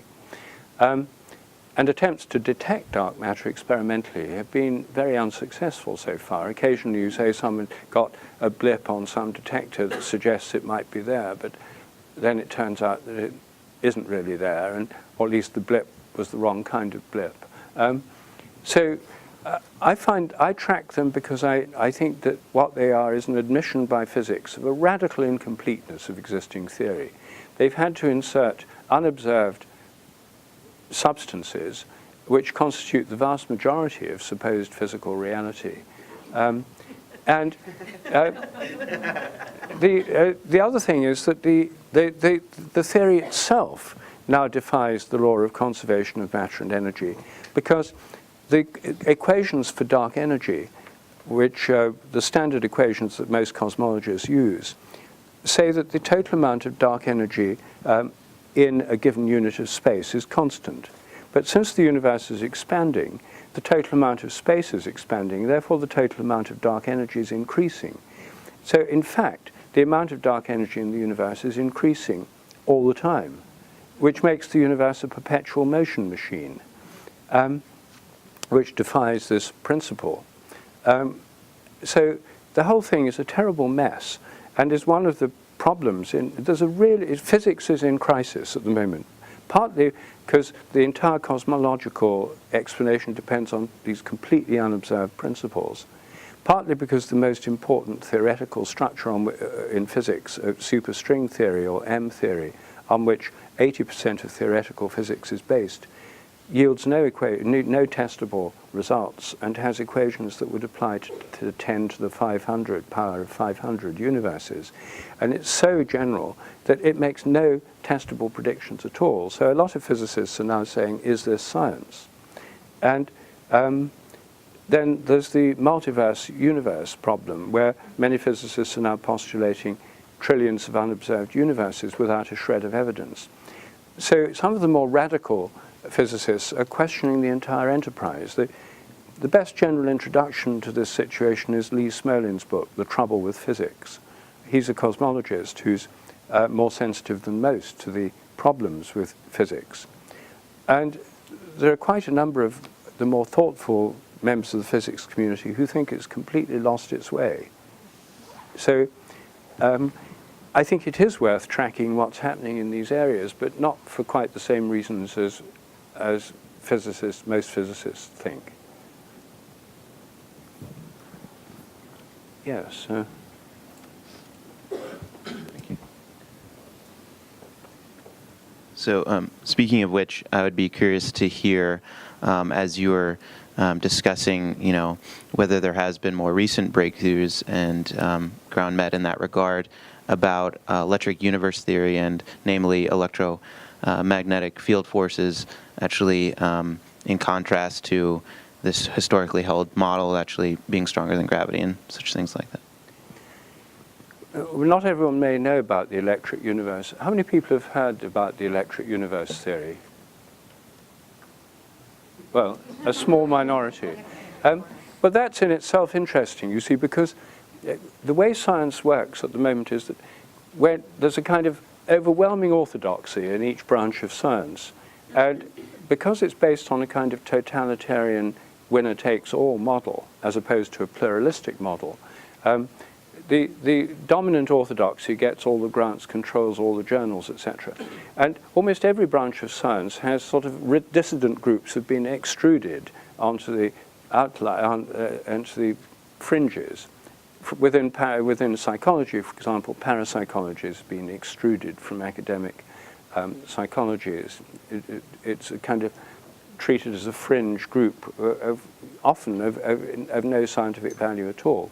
Now, there's a similar situation with cosmology.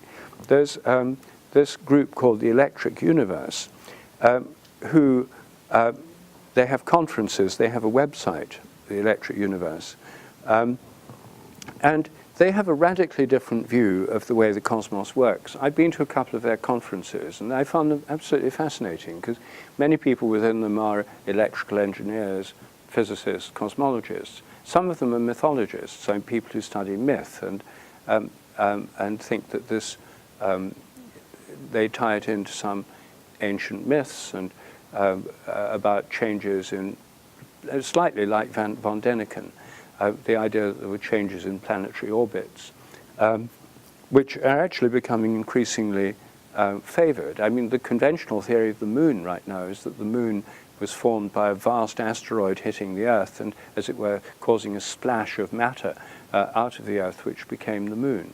I mean, that's the mainstream theory. So the idea of huge collisions and changes in orbits is pretty mainstream.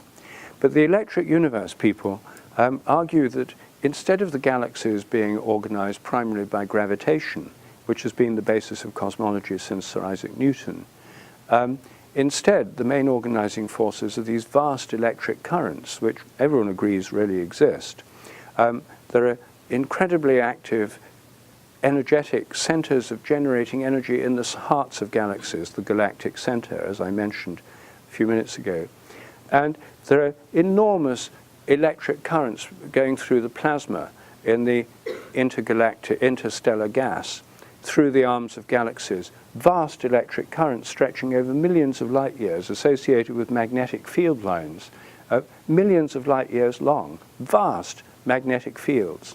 And they think that the galaxies are controlled and organized through these magnetic and electrical forces which have their source in the galactic center. Now, that seems to be entirely reasonable, and it fits the facts much better than the conventional view that it's all gravity and anything that can't be explained by gravity must be explained by dark matter, which can be added in arbitrarily to explain any anomaly. If a galaxy has an unexpected bulge, then you say, well, there must be a lot of dark matter there that's pulling it out. You can explain everything with dark matter, but it's totally untestable. The Electric Universe people also they like the work of a dissident cosmologist called Halton Arp, A-R-P, who is an American cosmologist who is best known for his catalogue of anomalous galaxies. Quite a number of galaxies are called after him, you know, ARP 507 and that sort of thing. So he's the leading American cosmologist until he came up with a heretical theory that led to him being extruded from the mainstream community and marginalized. And what he said was that if you look at the facts of the matter, the usual assumption is that the expansion of the universe leads to the redshift in objects as things move away from the Earth through the Doppler effect. Their light, the spectrum of their light is shifted towards the red. It's called the redshift.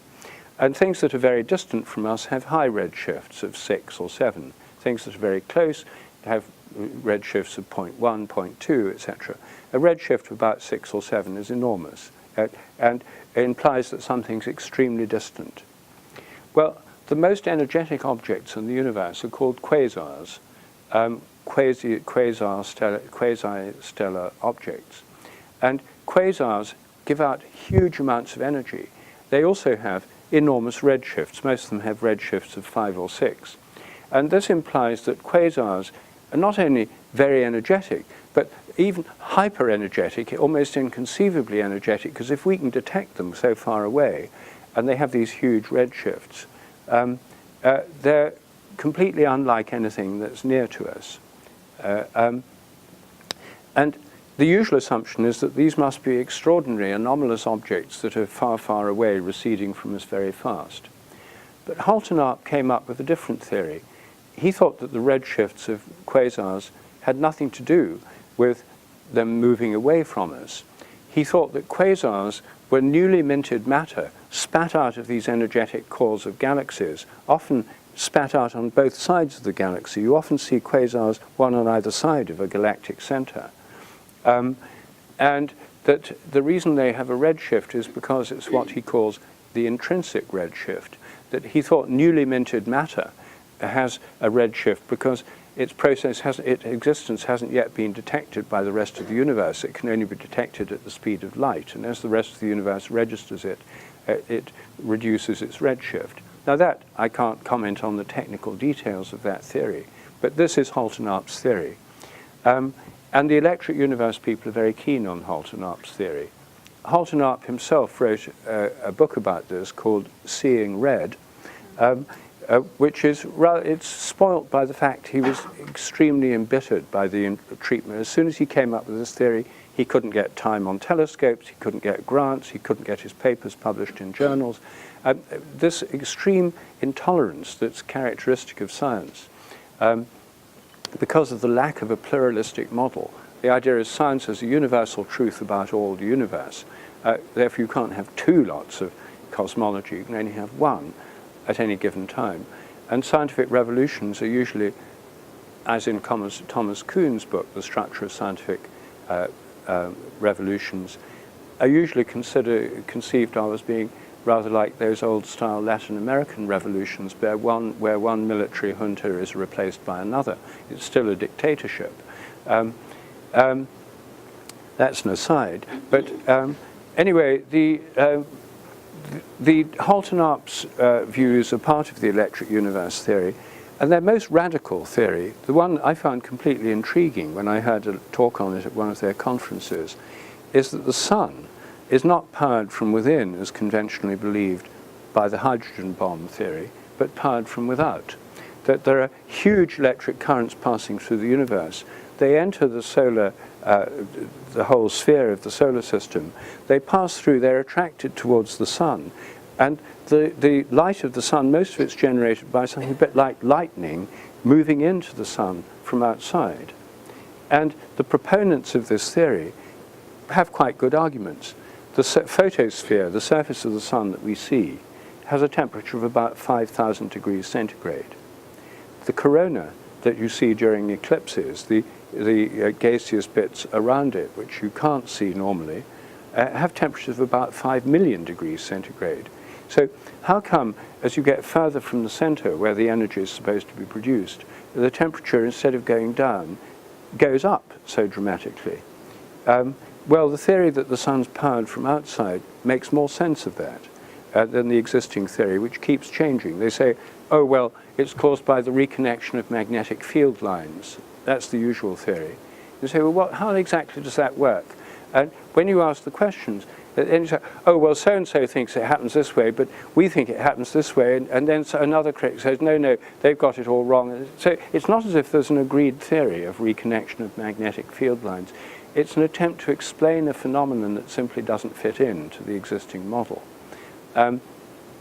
So the electric universe theory, I think, has many merits, but it's been completely excluded from the official astronomy thing. And well, I use my friend Martin Rees as a kind of sounding board. So I said to him once, what do you think about Halton-Arp? And he said, well, he used to be an eminent cosmologist, but he's completely discredited. No one takes him seriously anymore. I said, no one. He said, well, within the mainstream physics community, no one. And that was it. I said, well, can you tell me why? He said, oh, I can't waste time on the details. So this is, this heresy-creating mechanism that's so well established in science. So it's very interesting that currently they've got some funding and they're building a model of the sun in a huge plasma chamber, and they're trying to make models of plasma discharges to model how this energy system could work. Let me just say in parenthesis that I was at a fascinating meeting about 3 years ago in Albuquerque, New Mexico, that was convened by the Electric Universe people. And after it, they had a one-day invited symposium of about 6 or 7 people. I was one of them. An eminent professor of physics from Washington State University was another. Dean Radin was one. And there were somebody from the Department of Defense, someone from the Lockheed Corporation, someone from a think tank in Washington. And the basic thing was a discussion about the innovation deficit in science. What can be done because the structure of science is set up in such a way that it inhibits innovations, as I've mentioned already, for ideological reasons. But also, they identified this as being, in this discussion, the think tanks have identified the main reason as being what they call perverse incentives. Within the scientific world, the way you build a career, the way you get your grants, the way you get promoted, the way you get top jobs, is through the number of citations to your papers in peer-reviewed journals. The number of papers times the citation index gives a quantitative measure which gives your status in the scientific world and is what your career is all about. It has nothing to do with making the world a better place, breakthroughs that could change technology or anything like that. It's to do with citations within the peer-reviewed literature, quantified. Now, if you work in an innovative field of science, which by definition won't have many people working in it, you won't get many citations because there aren't many people in the field. You'll get the most citations if you work in highly populated areas of science like string theory or molecular genetics. So this favors people working in conventional areas, and it's perverse incentive for non-innovation.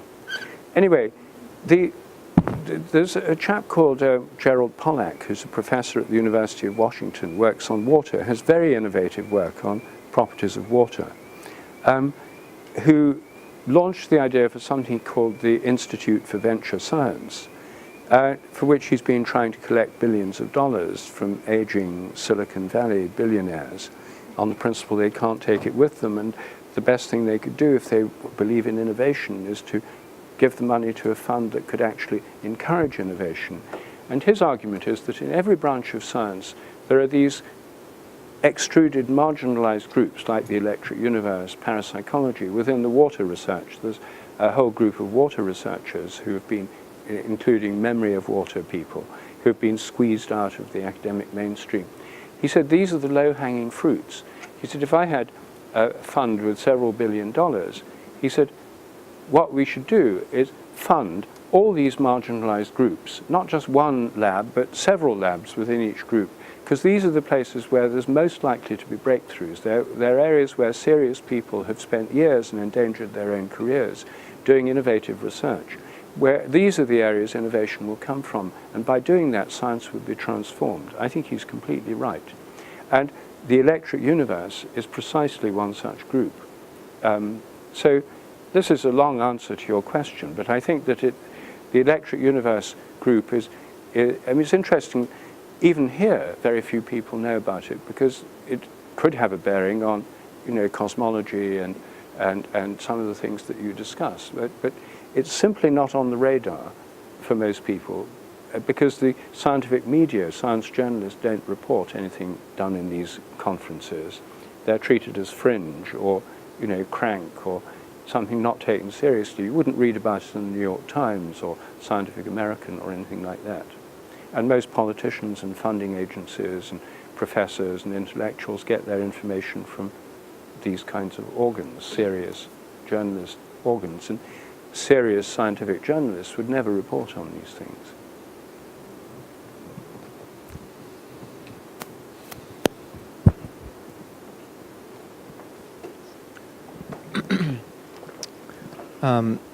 Rupert, in your view, is the main problem just that the scientific establishment isn't researching the right topics or that there's not funding to perform the right sorts of experiments in these various peripheral fields and disciplines that you're talking about? Or is there a deeper problem with the scientific method itself as we've inherited it, from the scientific revolution. And I'm thinking here of, say, like, the famous poet and statesman Goethe was also a scientist and developed his own sort of alternative method, and was in fierce debates against Newtonian scientists about his theory of color. And it seems like his approach to science, his method of doing science, is more participatory and based on a more sort of Renaissance idea that there's a sympathy between the mind and the wider natural realm, whereas the more Cartesian and Newtonian method of science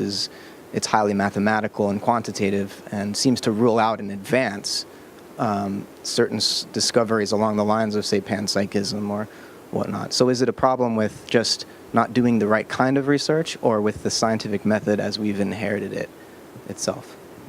Well, I think, first of all, the scientific method is very different in different branches of science. For example, in plant taxonomy, where you're classifying plants, the ultimate reference specimens are in the great herbaria, like in Kew Gardens in London.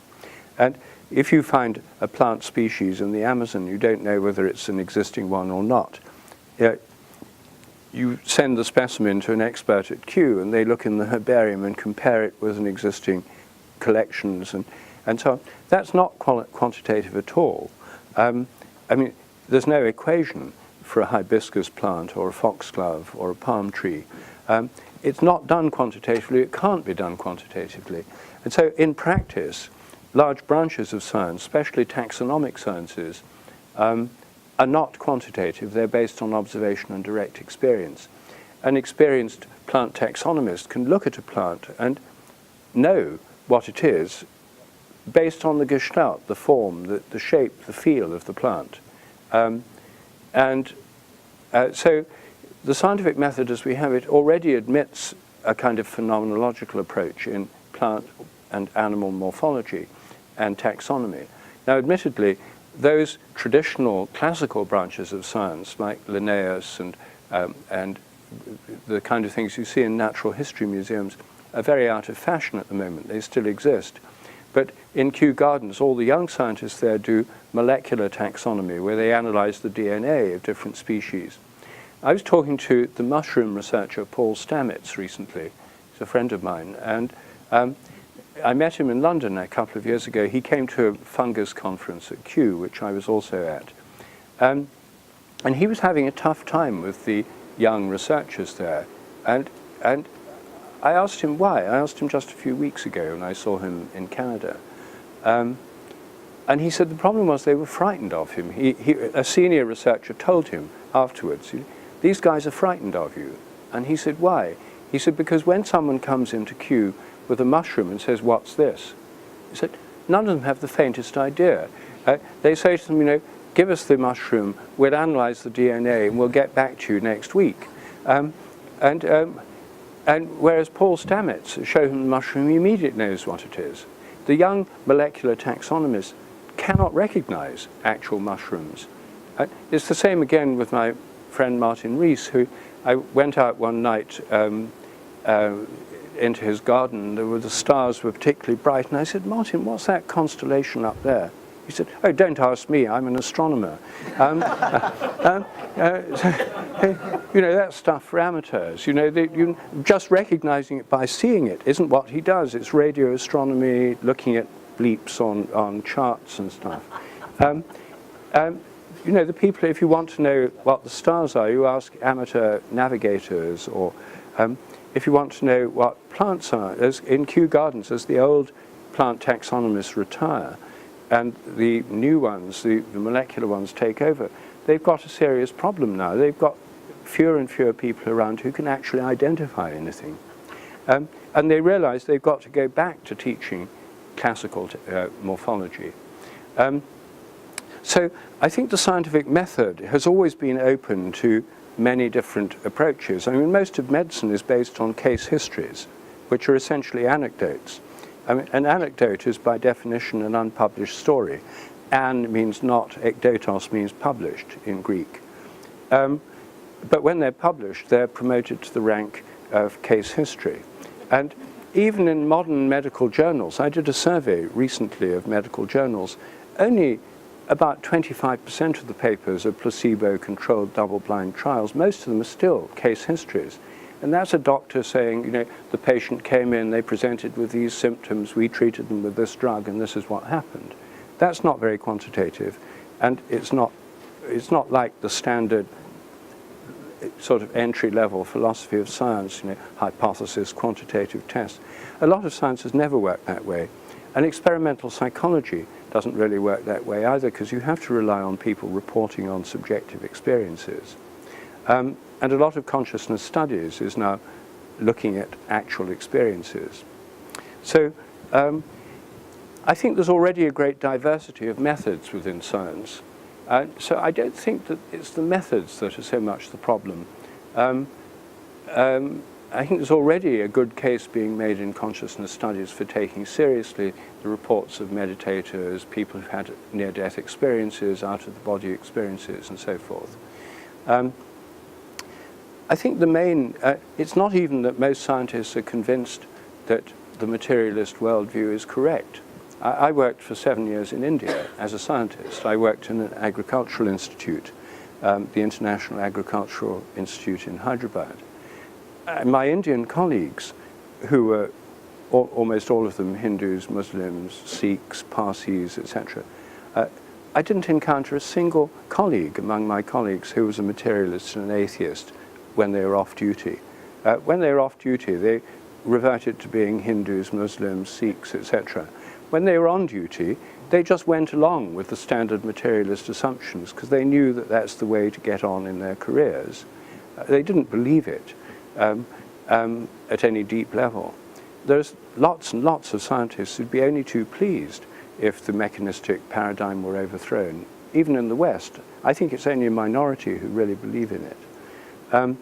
So I think the main constraints are the career structure, the perverse incentives, the funding system, and the hyper-specialization that science involves, where you study one branch of science and then a sub-branch and then a sub-branch and a sub-branch. By the time you've got a PhD in science, you've narrowed down to such a narrow level of specialization that you don't have any big picture of, the larger overview of things.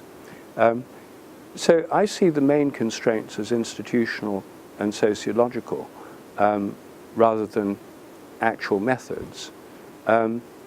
I myself, in my own research on telepathy and morphic resonance, although these are unconventional hypotheses, I use actually fairly conventional statistics and methods because there's not much chance of getting unconventional ideas and evidence accepted if the methods are unconventional too. But conventional methods are good enough for many of the things that I do, and I'll talk later about how the things I'm doing at the moment, which don't involve a challenge to the idea of statistical methodology or controlled experiments. They're just using them to investigate phenomena that are not normally investigated. Rupert, could you share that story about when you've talked to a group of people who are academics, one by one coming up to you after? Oh yes, I will, yes. So my own experience, I'm quite often asked to give talks in scientific institutions and university departments and so on, which I do. And it's when I give my talks on telepathy research or morphic resonance research or the extended mind or the sense of being stared at or dogs that know when their owners are coming home, these kinds of talks on these sorts of subjects. Usually people listen. I usually get a big audience, and people listen, with real interest. Sometimes one or two people get outraged within the first few minutes, say, this is nonsense, and this ought not to be happening here, and walk out and slam the door. They're kind of dogmatic skeptic types, and I've had that happen quite often, actually, but it's only one or two. Most people, and then when it comes to the questions, they usually ask quite polite questions, how did you do the statistics with this, and did you do that controlled experiment with that, and so, which I answer, it's in the normal form of scientific seminar. But afterwards, during the tea break, is where it gets interesting. It's one after another. People come up to me, and they look both ways to see if no one's listening. And they say, what you said about dogs knowing when their owners are coming home is really interesting, because my dog always knows when I'm coming home from the laboratory. Or someone else says, what you said about telephone telepathy really applies to me. I always know when my wife's calling.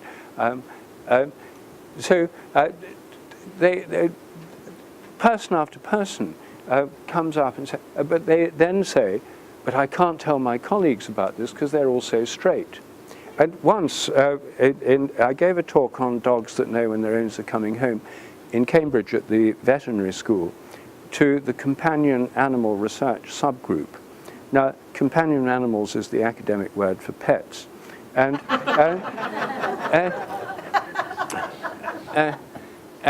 so there were 6 staff members and a few graduate students.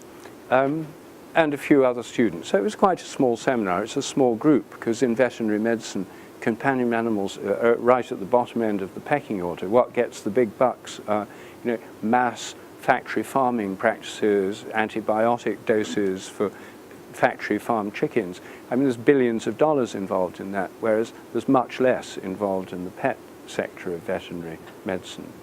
So in vet schools, they're like the lowest in the hierarchy. So anyway, I gave the evidence, I had the polite questions, the statistics, the controlled experiments, yes, we did that experiment, here are the results, and so on. Then during the tea break, one after another they came up. One person said, when I was a kid, we had a dog that knew when my father was coming home, and that's what got me so interested in animals, and that's why I'm a vet now. Another one said, my dog knows when I'm coming home from the lab, but I can't talk to my colleagues about it because they're all so straight. Another one said, I'm really interested in this, and I think I'm telepathic too, but I can't tell my colleagues because they're all so straight. And when all 6 members of staff, including the professor, had said the same thing to me, and I said to them, why don't you guys come out? Because you'd have so much more fun. So I think that the biggest scientific revolution that could happen would be one that could be facilitated by people who are skilled in social facilitation and group work, a coming out movement among scientists. Because there aren't that many who really believe this stuff, and yet most of them think everyone else is completely straight, and so they can't talk about it. And it's just like gays in the 1950s. There were lots of people who were gay who were at work, when at work, pretended to be straight, and there are other gays pretending to be straight, and it's so unnecessary. So I've actually been talking to Deepak Chopra about something that I think could really move things forward. It hasn't happened yet, and I talked to Marilyn Schlitz about this, Institute of Noetic Sciences. Maybe it's something that CIIS could be involved in, because what I was suggesting is Gallup poll type surveys of practicing scientists and doctors, asking them, have you had a psychic experience? Have you ever known who was calling on the phone? Have you had an out-of-body experience? Have you had a mystical experience? Have you had altered states of consciousness through psychedelics? Have you ever been to an alternative medical practitioner? Do you meditate? Do you have a religious practice, etc.? I think if you ask those questions, it would probably be a majority of people who had one or more of those practices that go against the materialist paradigm. And if surveys were carried out and published, I think it would empower people in science and medicine to come out. Interestingly, in Britain, one of the groups where this coming out process has got furthest, slightly surprisingly, is among psychiatrists. I was asked about 5 or 6 years ago to go and give a talk to a special interest group called the Spirituality Special Interest Group of the Royal College of Psychiatrists, which is one of the main professional organizations in Britain for psychiatrists. It has about 7,000 members. And I expected to walk into a room with about 20 people. And in fact, I walked into a room, and it was a big lecture theatre in London University, and there were about 300 people. And I talked about my research on telepathy, the extended mind. Peter Fenwick talked about near-death experiences.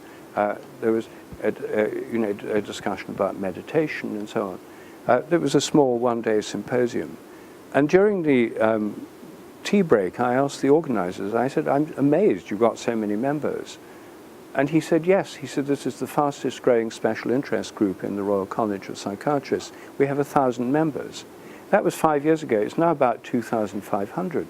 It's like a third of the Royal College of Psychiatrists have joined this professional special interest group. And because it's called the Spirituality Special Interest Group, it enables them to come out and talk to their colleagues about telepathy and meditation and religious experiences and so on, in a way that they couldn't have done 10 years ago. And that's a good model. It's happening among medical practitioners in Britain too. There was a conference I went to 2 or 3 years ago in Cheltenham called Medicine Unboxed. It was for doctors and psychiatrists. It was about medicine outside the box. And these were a weekend conference. These were all practicing regular doctors and psychiatrists. I was one of the speakers, and there were several other speakers who were really going way beyond the standard model. And these people loved it. The discussion groups were very lively. They had a great time talking to each other in the break. Because they'd all signed up for this conference, the normal taboos had been left behind. And I got a really optimistic feeling, the fact that this is happening among medical practitioners, and there are accepted forums run by doctors, which they can claim as continuing educational professional development credits, was really interesting to me. I think the medical professions are ahead of the straight sciences, but if anyone here has any opportunity to organize such things within universities or scientific institutions, now or later, I think it would be well worth doing and could have a transformative effect. And this is slightly off topic, but since you asked, Rick, let me tell the story that some of you may or may not know about the Consciousness Club at the University of Washington. You know about that one, do you? Yes. That's 2 years ago, or maybe 3 years ago, I was giving a workshop in Hollyhock in Cortes Island, British Columbia, where I teach every year. And there were some students who'd come up for a conference there. They were undergraduates from the University of Washington at Bothell. And they'd got interested in altered states of consciousness, psychedelics, psychic research, consciousness studies, and they'd formed something called the Consciousness Club. And they listened to videos. They were aware of the kind of things CIIS is doing, and there was nothing in the teaching there, the official teaching, that related to these. So they formed a student society and started looking into these things and discussing them. 1 or 2 faculty members got to hear of this and were interested too, and came along. And as a result of this student pressure and an energetic faculty member called Kate Noble, they managed to get an undergraduate program in consciousness studies accredited at the university. It's now running, I think it's in its 2nd year. And this is now teaching some of the material that happens at CIIS. They're influenced by what happens here. But it was a very radical step for that to happen at their university, but it was started by a student society. Now, 6 months ago, I was approached by someone called Paul Revis in New York, who's an activist, a social activist, who's turned his attention and that of his group to science, because he thinks that science is ripe for an activist approach, and I completely agree with him. There's been no activism at all in science in terms of changing the way it's done and the way people work. And he started an organization called Set Science Free, based on my book, Science Set Free. So they have a website, setsciencefree.org. And one of their first endeavors was last year, the anniversary of the banning of my TED Talk, my banned TED Talk on the science delusion. And I don't know if you know the story, but anyway, I gave a TED Talk, a TEDx talk. It was removed from their website after protests from militant atheists, Jerry Coyne and P.Z. Myers in particular. And there was a big controversy. I won't go into that now. But on the anniversary of this banning, they got up a protest at TED headquarters in New York. It was their first activist step in the Set Science Free. They got a petition among scientists with hundreds of PhD scientists signing a petition asking TED to restore my talk to their full website. And they went with placards saying "Set Science Free," etc. And they had "Set Science Free" T-shirts. And they arrived at the TED headquarters, and the security guard took in the petition, and they asked for Chris Anderson, the head of TED, to come and meet them, which he did. And they had a 15-minute conversation which was quite reasonable. They were deliberately non-provocative to him, and they tried to reason with him. And anyway, I didn't have anything to do with this, and I called Paul Revis and said, you know, what's going on? I mean, this is great and stuff, but what's your next step? And he said, well, we're trying to think what to do next. And I said, well, look, what about the Consciousness Club idea? And I put him in touch with the people at UW Bothwell. And they've now adopted this as their main program. They're now trying to set up or nucleate consciousness clubs in campuses throughout the US as a kind of way in to the academic world for trying to change the paradigm using student pressure, sort of bottom-up pressure. And you know, this might be bad news for CIIS, because if they succeed in all the universities of the US, CIIS's unique position might be jeopardized. But we can handle it. I'm sure you can always be one step ahead. It would be like the think tank for all these consciousness studies programs. It would be really good if that happened, actually.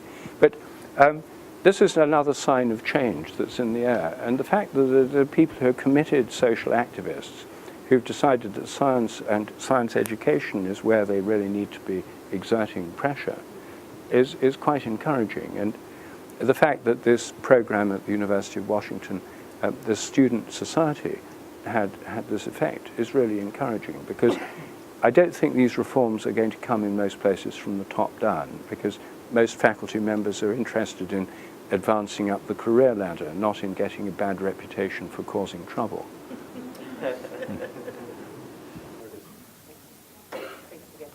So I wonder if you could elaborate on the question regarding consciousness of big self-organizing systems as it relates to humanity in the face of climate change, and the impact we do or we don't have on the consciousness developing for Gaia. Well, that's a huge question. I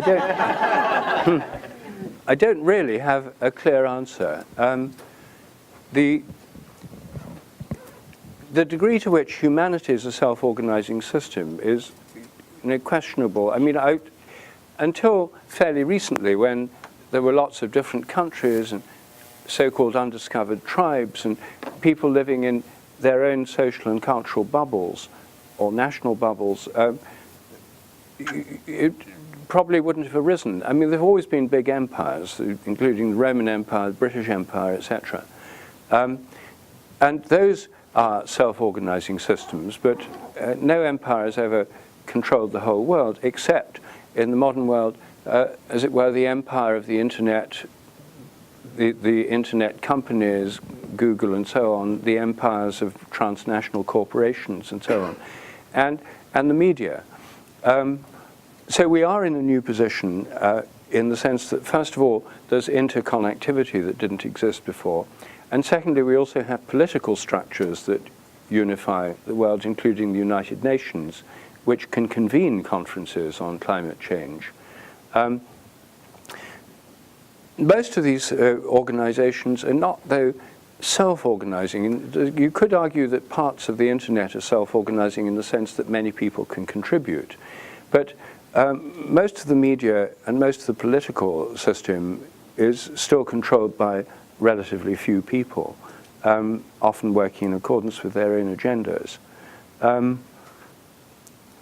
And so I just don't know to what degree humanity is self-organizing. Because a self-organizing system has to have boundaries. Well, humanity has boundaries. They're the boundaries of the Earth. It has to have interconnection and interrelation between parts. Well, we do have that through the media and through the economic and political organizations and the banking system and so on, and the internet. It has to have a common goal or purpose. All self-organizing systems are moving towards a telos, an attractor. Now, that's not so clear for the global system, because right now, insofar as there is one, it's just progress for the sake of progress. In other words, change that makes a profit. I mean, the best attempt I've seen to form a kind of common goal is the recent encyclical by Pope Francis, Laudato Si', which I read just last week. And it's a very amazing document because it has an extraordinarily clear analysis, it seems to me, of the earth as our common home. It's a strong emphasis on the whole earth as our common home. A radical critique of not just the neoliberal economic system and the way it promotes climate change, but the way in which the same system also leads to this growing inequality and the impoverishment of the poor and the enrichment of the rich. And that's very radical because nothing like that would ever come from neoliberal institutions or academic institutions funded by governments or banks or corporations. And he does make a great attempt to be inclusive. And there are bits of it which are not inclusive. I mean, there's one paragraph on abortion, which a lot of people, including me, don't agree with. But the great majority of it is very inclusive, and it ends with two prayers. One is a prayer that anyone could say from any spiritual tradition, and the second one is a specifically Christian prayer based on St. Francis. And the fact he's taken the name Francis, and the fact that Laudato Si', praise to the Lord, is the opening. All encyclicals are named by the first 2 or 3 words. And it opens with a quote of a hymn of St. Francis of Assisi. So the whole thing, the very opening words and the name of the encyclical are taken from St. Francis. So I think it's, of all the things I've seen, it's the most persuasive way to integrated view. And because it takes seriously the idea of the living earth, Mother Earth, our mother, the earth, he calls it, he doesn't say the Gaia hypothesis, he takes for granted that it's Mother Earth. And in his discussion of the nature of nature, he talks about the way in which all nature reflects God, the being of God is reflected in all nature. It's based on medieval theology. I'm myself extremely keen on medieval theology, and the works of St. Bonaventure on the Holy Trinity, reflected in all creatures. It's a work that until recently, I was the only person I ever met who'd heard of it, apart from specialized theologians. But in this encyclical, it's treated as canonical and completely mainstream, as if these wonderful passages written in about 1350 are totally relevant today. And he doesn't say, looking back to the Middle Ages, he says, as St. Bonaventure said. You know, it's quite wonderful, I think, the way he does it. But the last 3 days, I've been taking part, giving a workshop in Grace Cathedral with the Bishop of California, Mark Andrews, who's a most wonderful man, and who our workshop was on pilgrimage, revisioning pilgrimage, and rediscovering pilgrimage.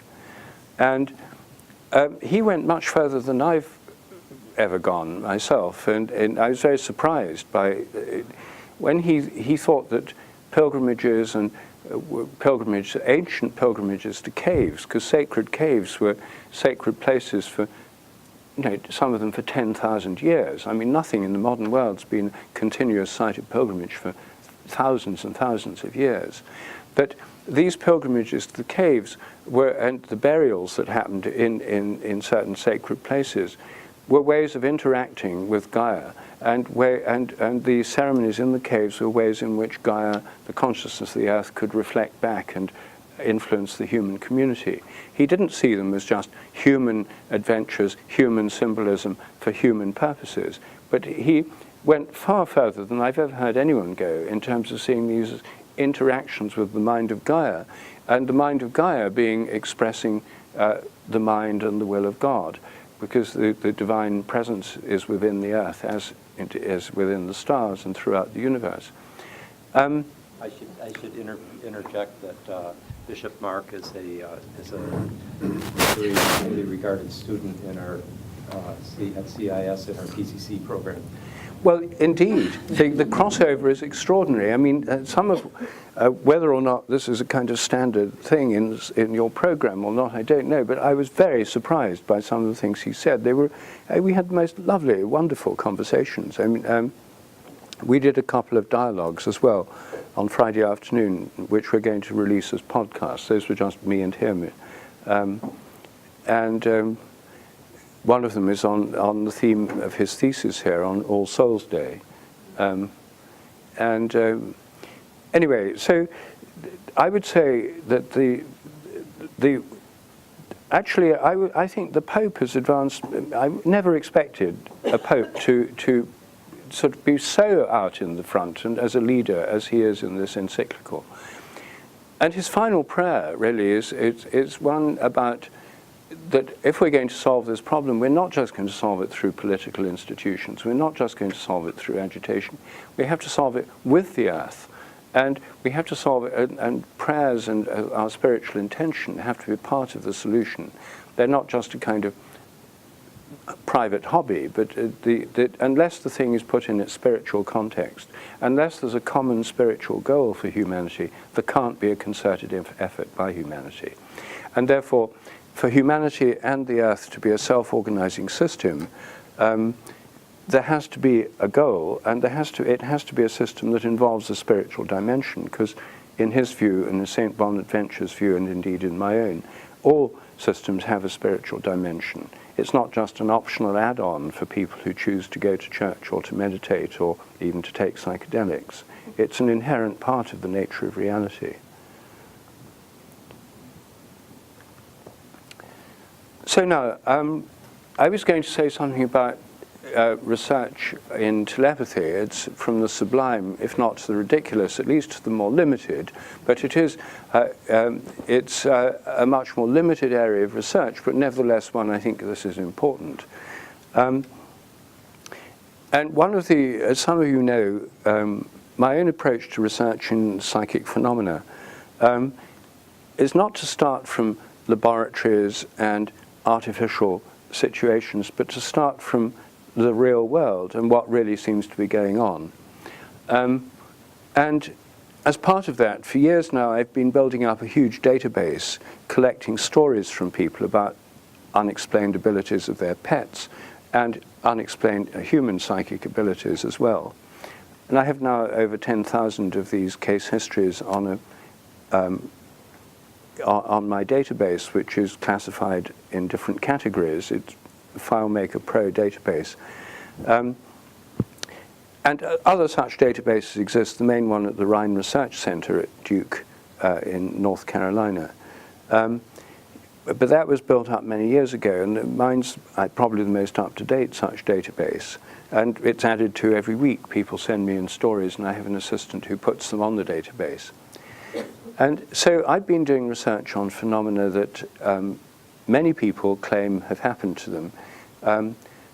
Dogs That Know When Their Owners Are Coming Home is the title of my book on unexplained powers of animals, which also covers cats that know when their owners are coming home, parrots that know when their owners are coming home, and also other telepathic abilities of animals, the sense of direction, which I think is a deeply unexplained mystery that can't be explained within the framework of existing science. Migration and homing and navigation are not explained.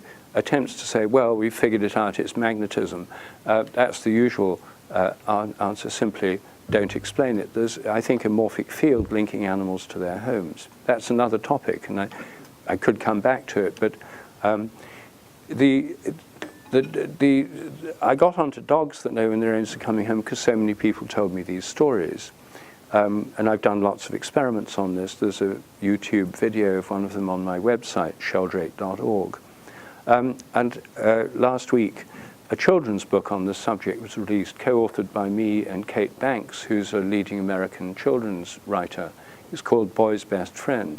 And it's about an 11-year-old boy whose dog knows when he's coming home from school.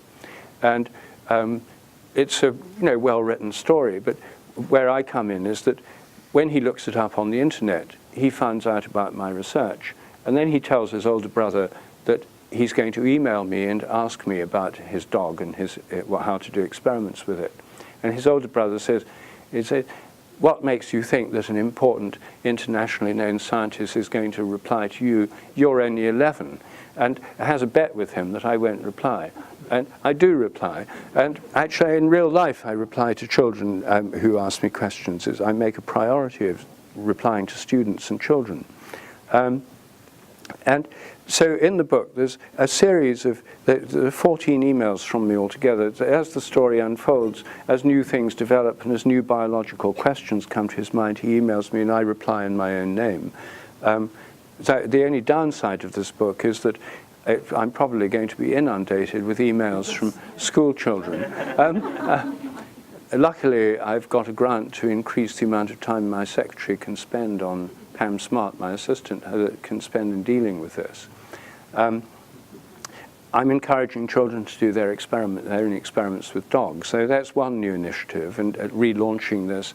I've failed to get anyone in any university to take up this research in pets, because whenever students get interested, over and over again, their professors have said, well, it's an interesting topic, it might be interesting to do, but if you value your scientific career, do something safe that's not going to kill your career before it's even started.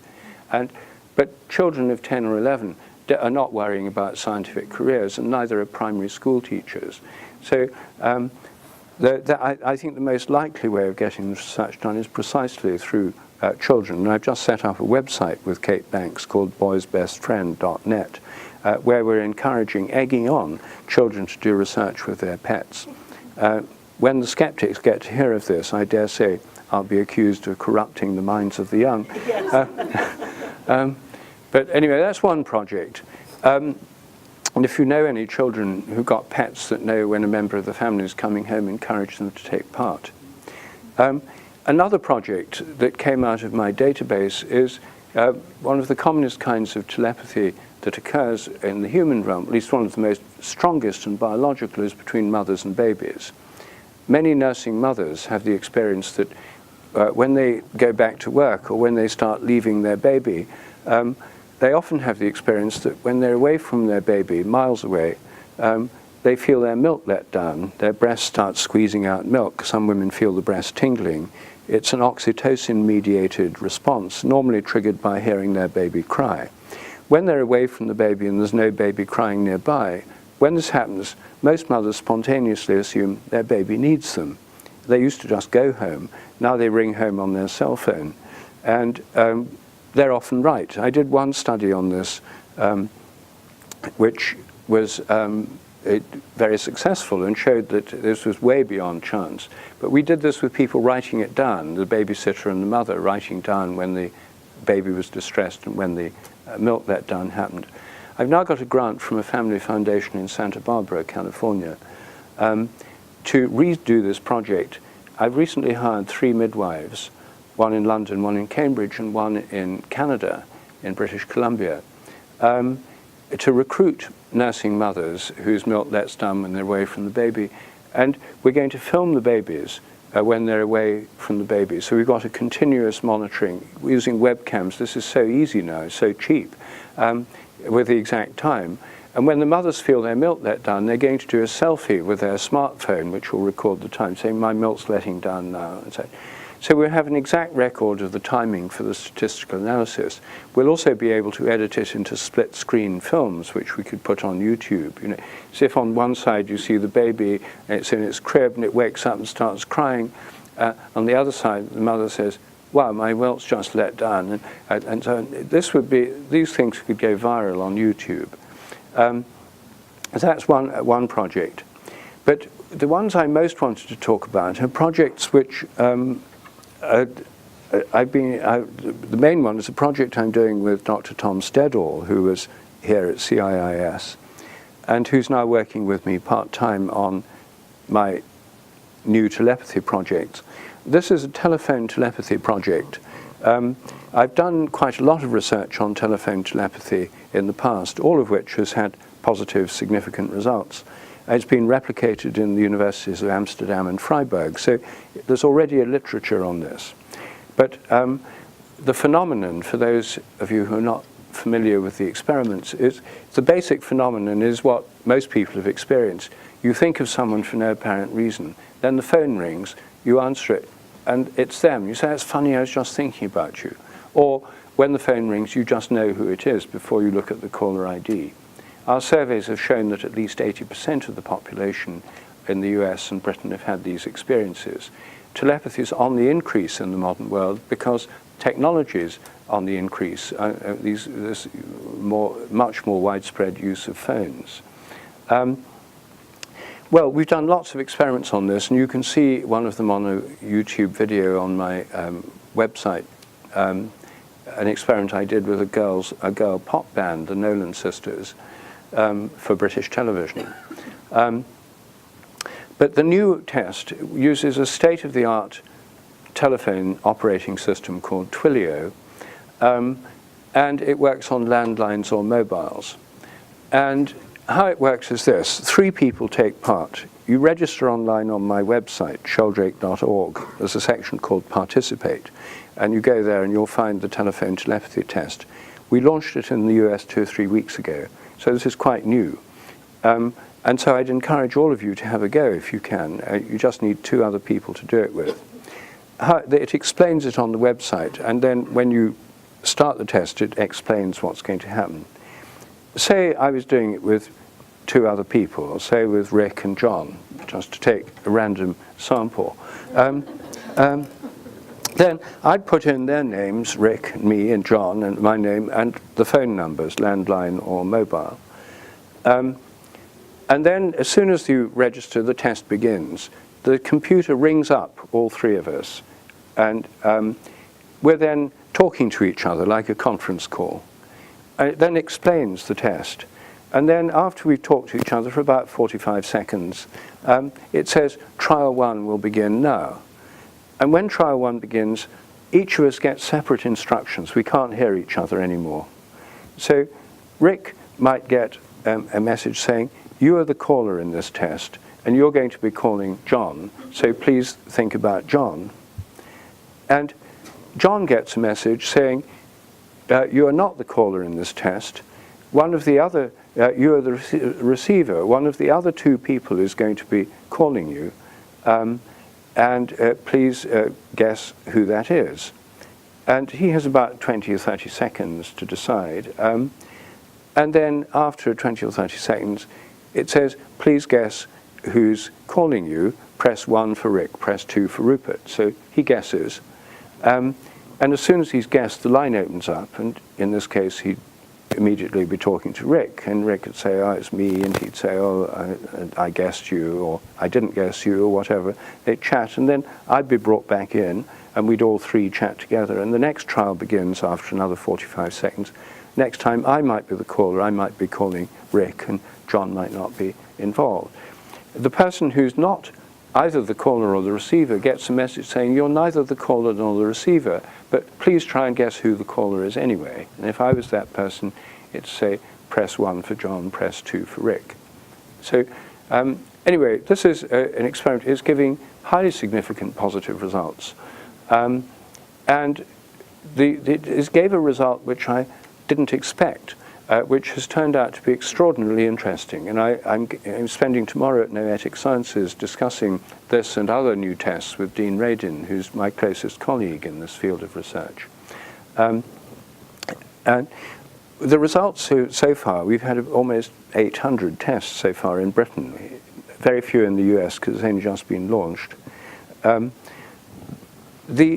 These are done unsupervised, so it's possible that people would cheat, and the skeptics say, "Oh, well, obviously they're cheating." But there are internal reasons for thinking that they're not, and I could explain them if I went into the details more.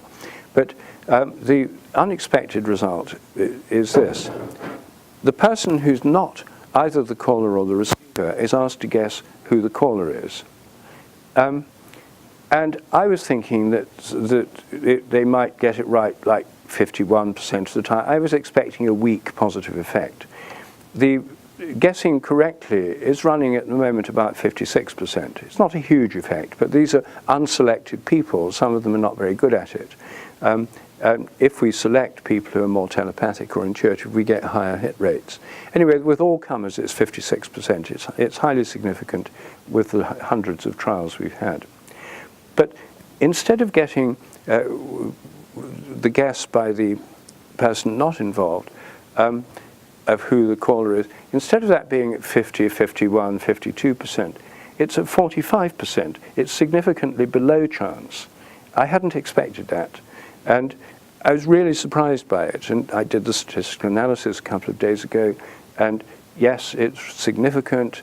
And the effect hasn't gone away. I first noticed it when we'd only had 200 or 300 trials. It's persisted. In fact, it's got bigger, this effect, a little bit bigger. Now, why is that happening? Well, when I thought about it, I realized I hadn't really thought about the experiment properly to start with. When this test is happening, say Rick is thinking about John, and I'm trying to guess who the caller is. What Rick's doing is thinking just about John. What John's doing is trying to think if it's me or it's Rick. So his mind is reaching out to me and reaching out to Rick to see which one of us is the caller.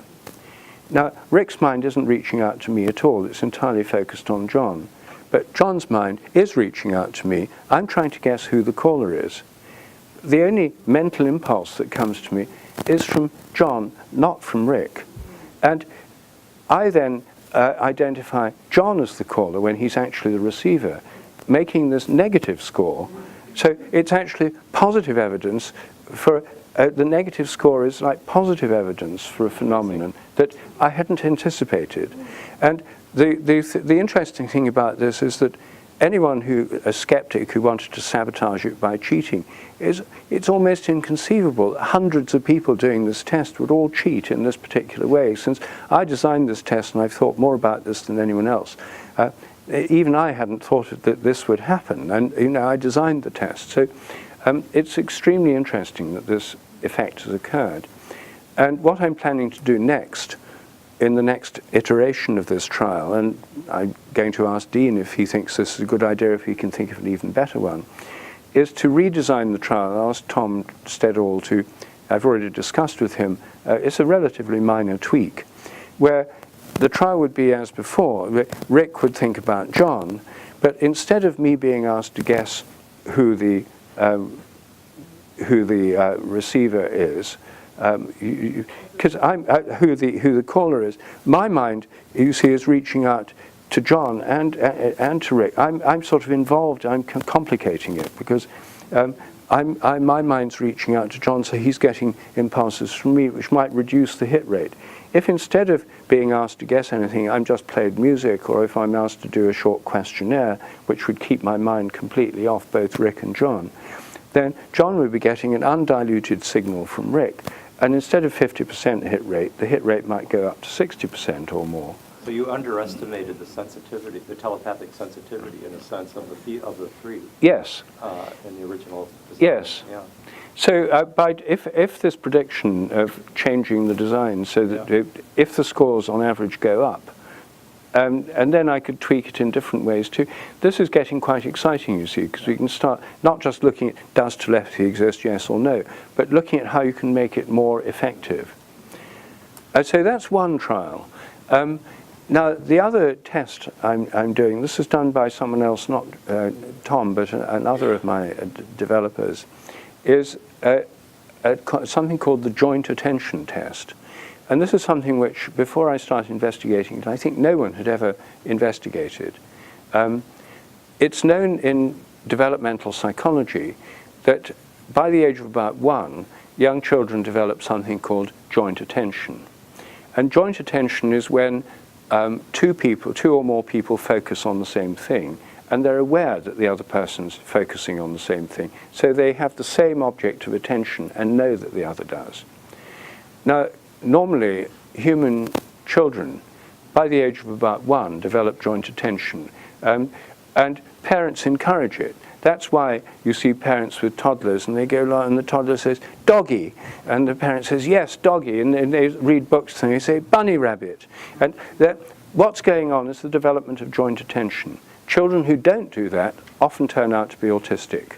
So it's part of our consciousness, which literally means knowing together, consciousness, to have joint attention.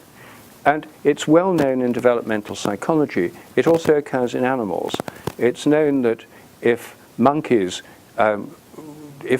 see there's a banana in the cage, if they know that a dominant monkey can see the banana and can see them, they won't try and take the banana.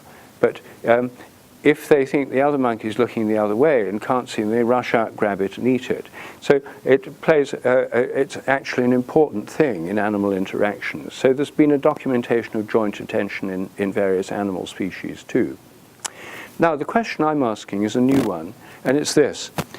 If when we're paying attention to something at the same time as somebody else, and our minds are linked to the same thing, there could be a kind of resonance between our minds, a joint resonance, because we're attending to the same thing, and therefore at the same time, and we're also know about the other person. So it could be a kind of resonant connection. There could be an implicit resonance going on.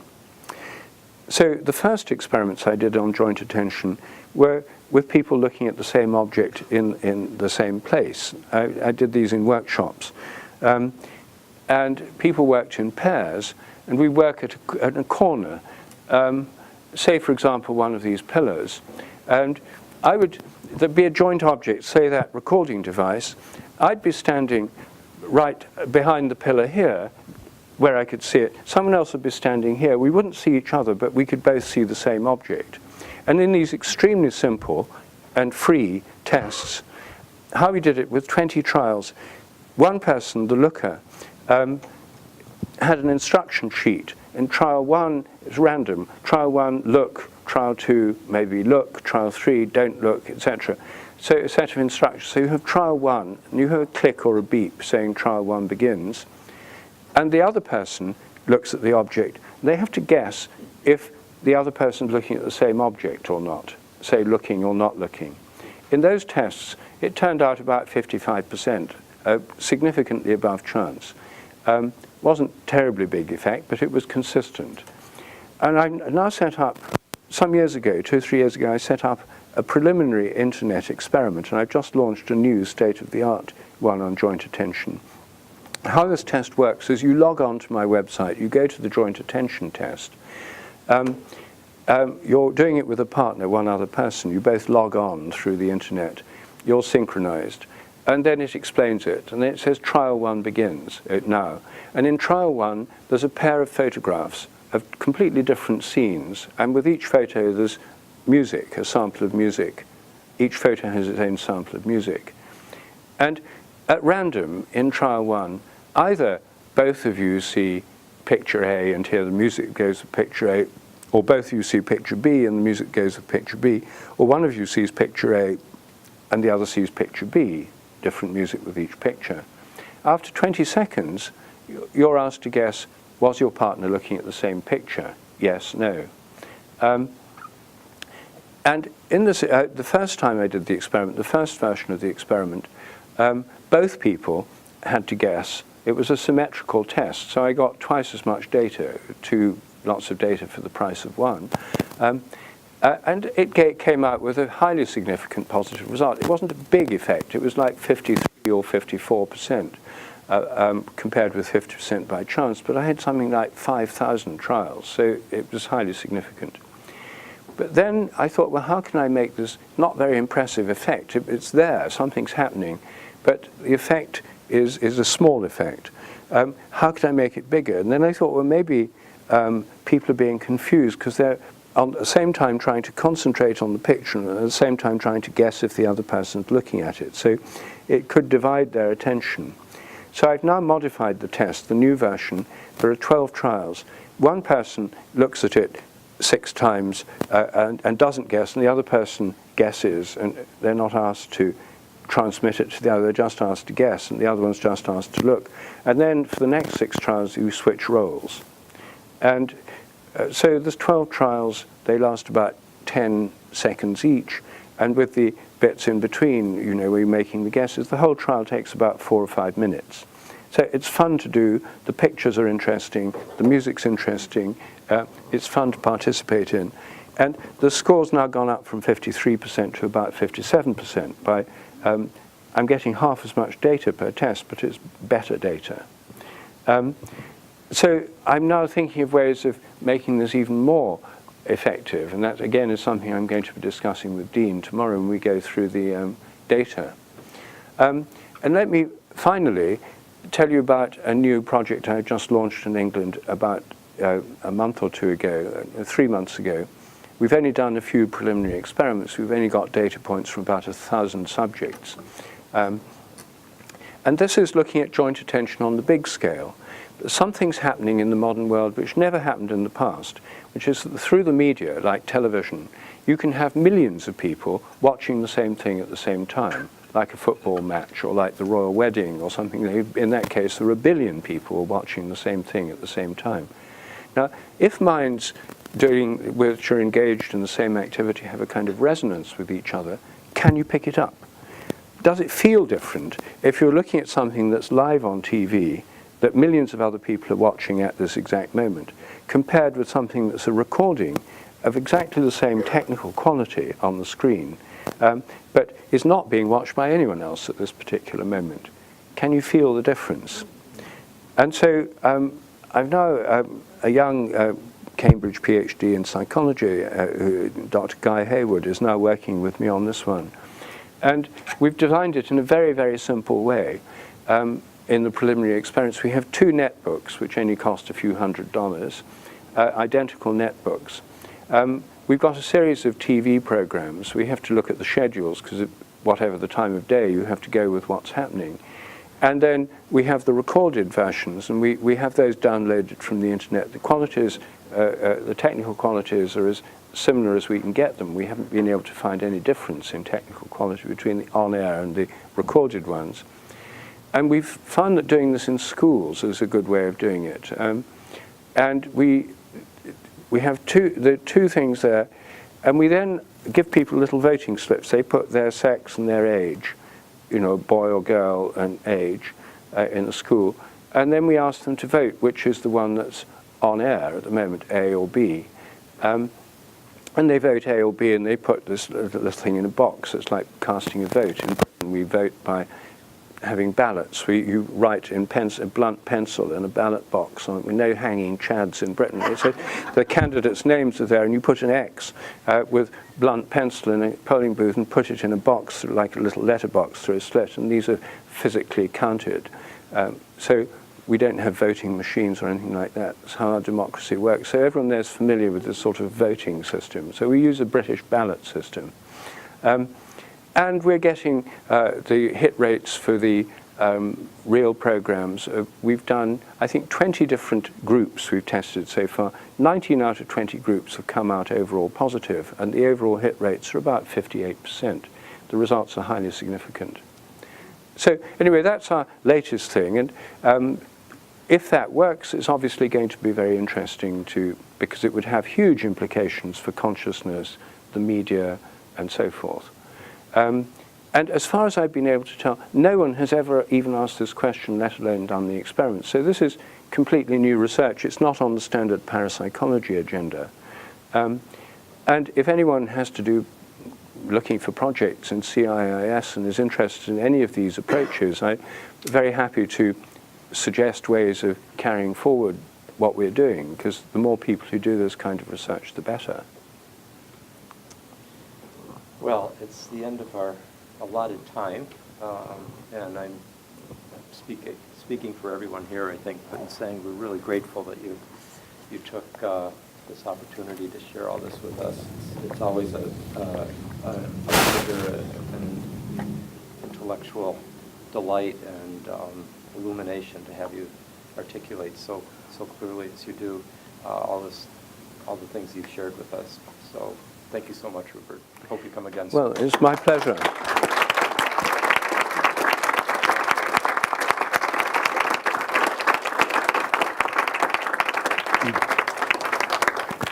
Well, I should say thank you to you, because this is a bright light, CIIS, and it's so important that you're here and that you do what you do, and I really appreciate it. So it's a pleasure for me to be able to come here. Thank you. I hope you do many times. Thank you all for coming, and see you.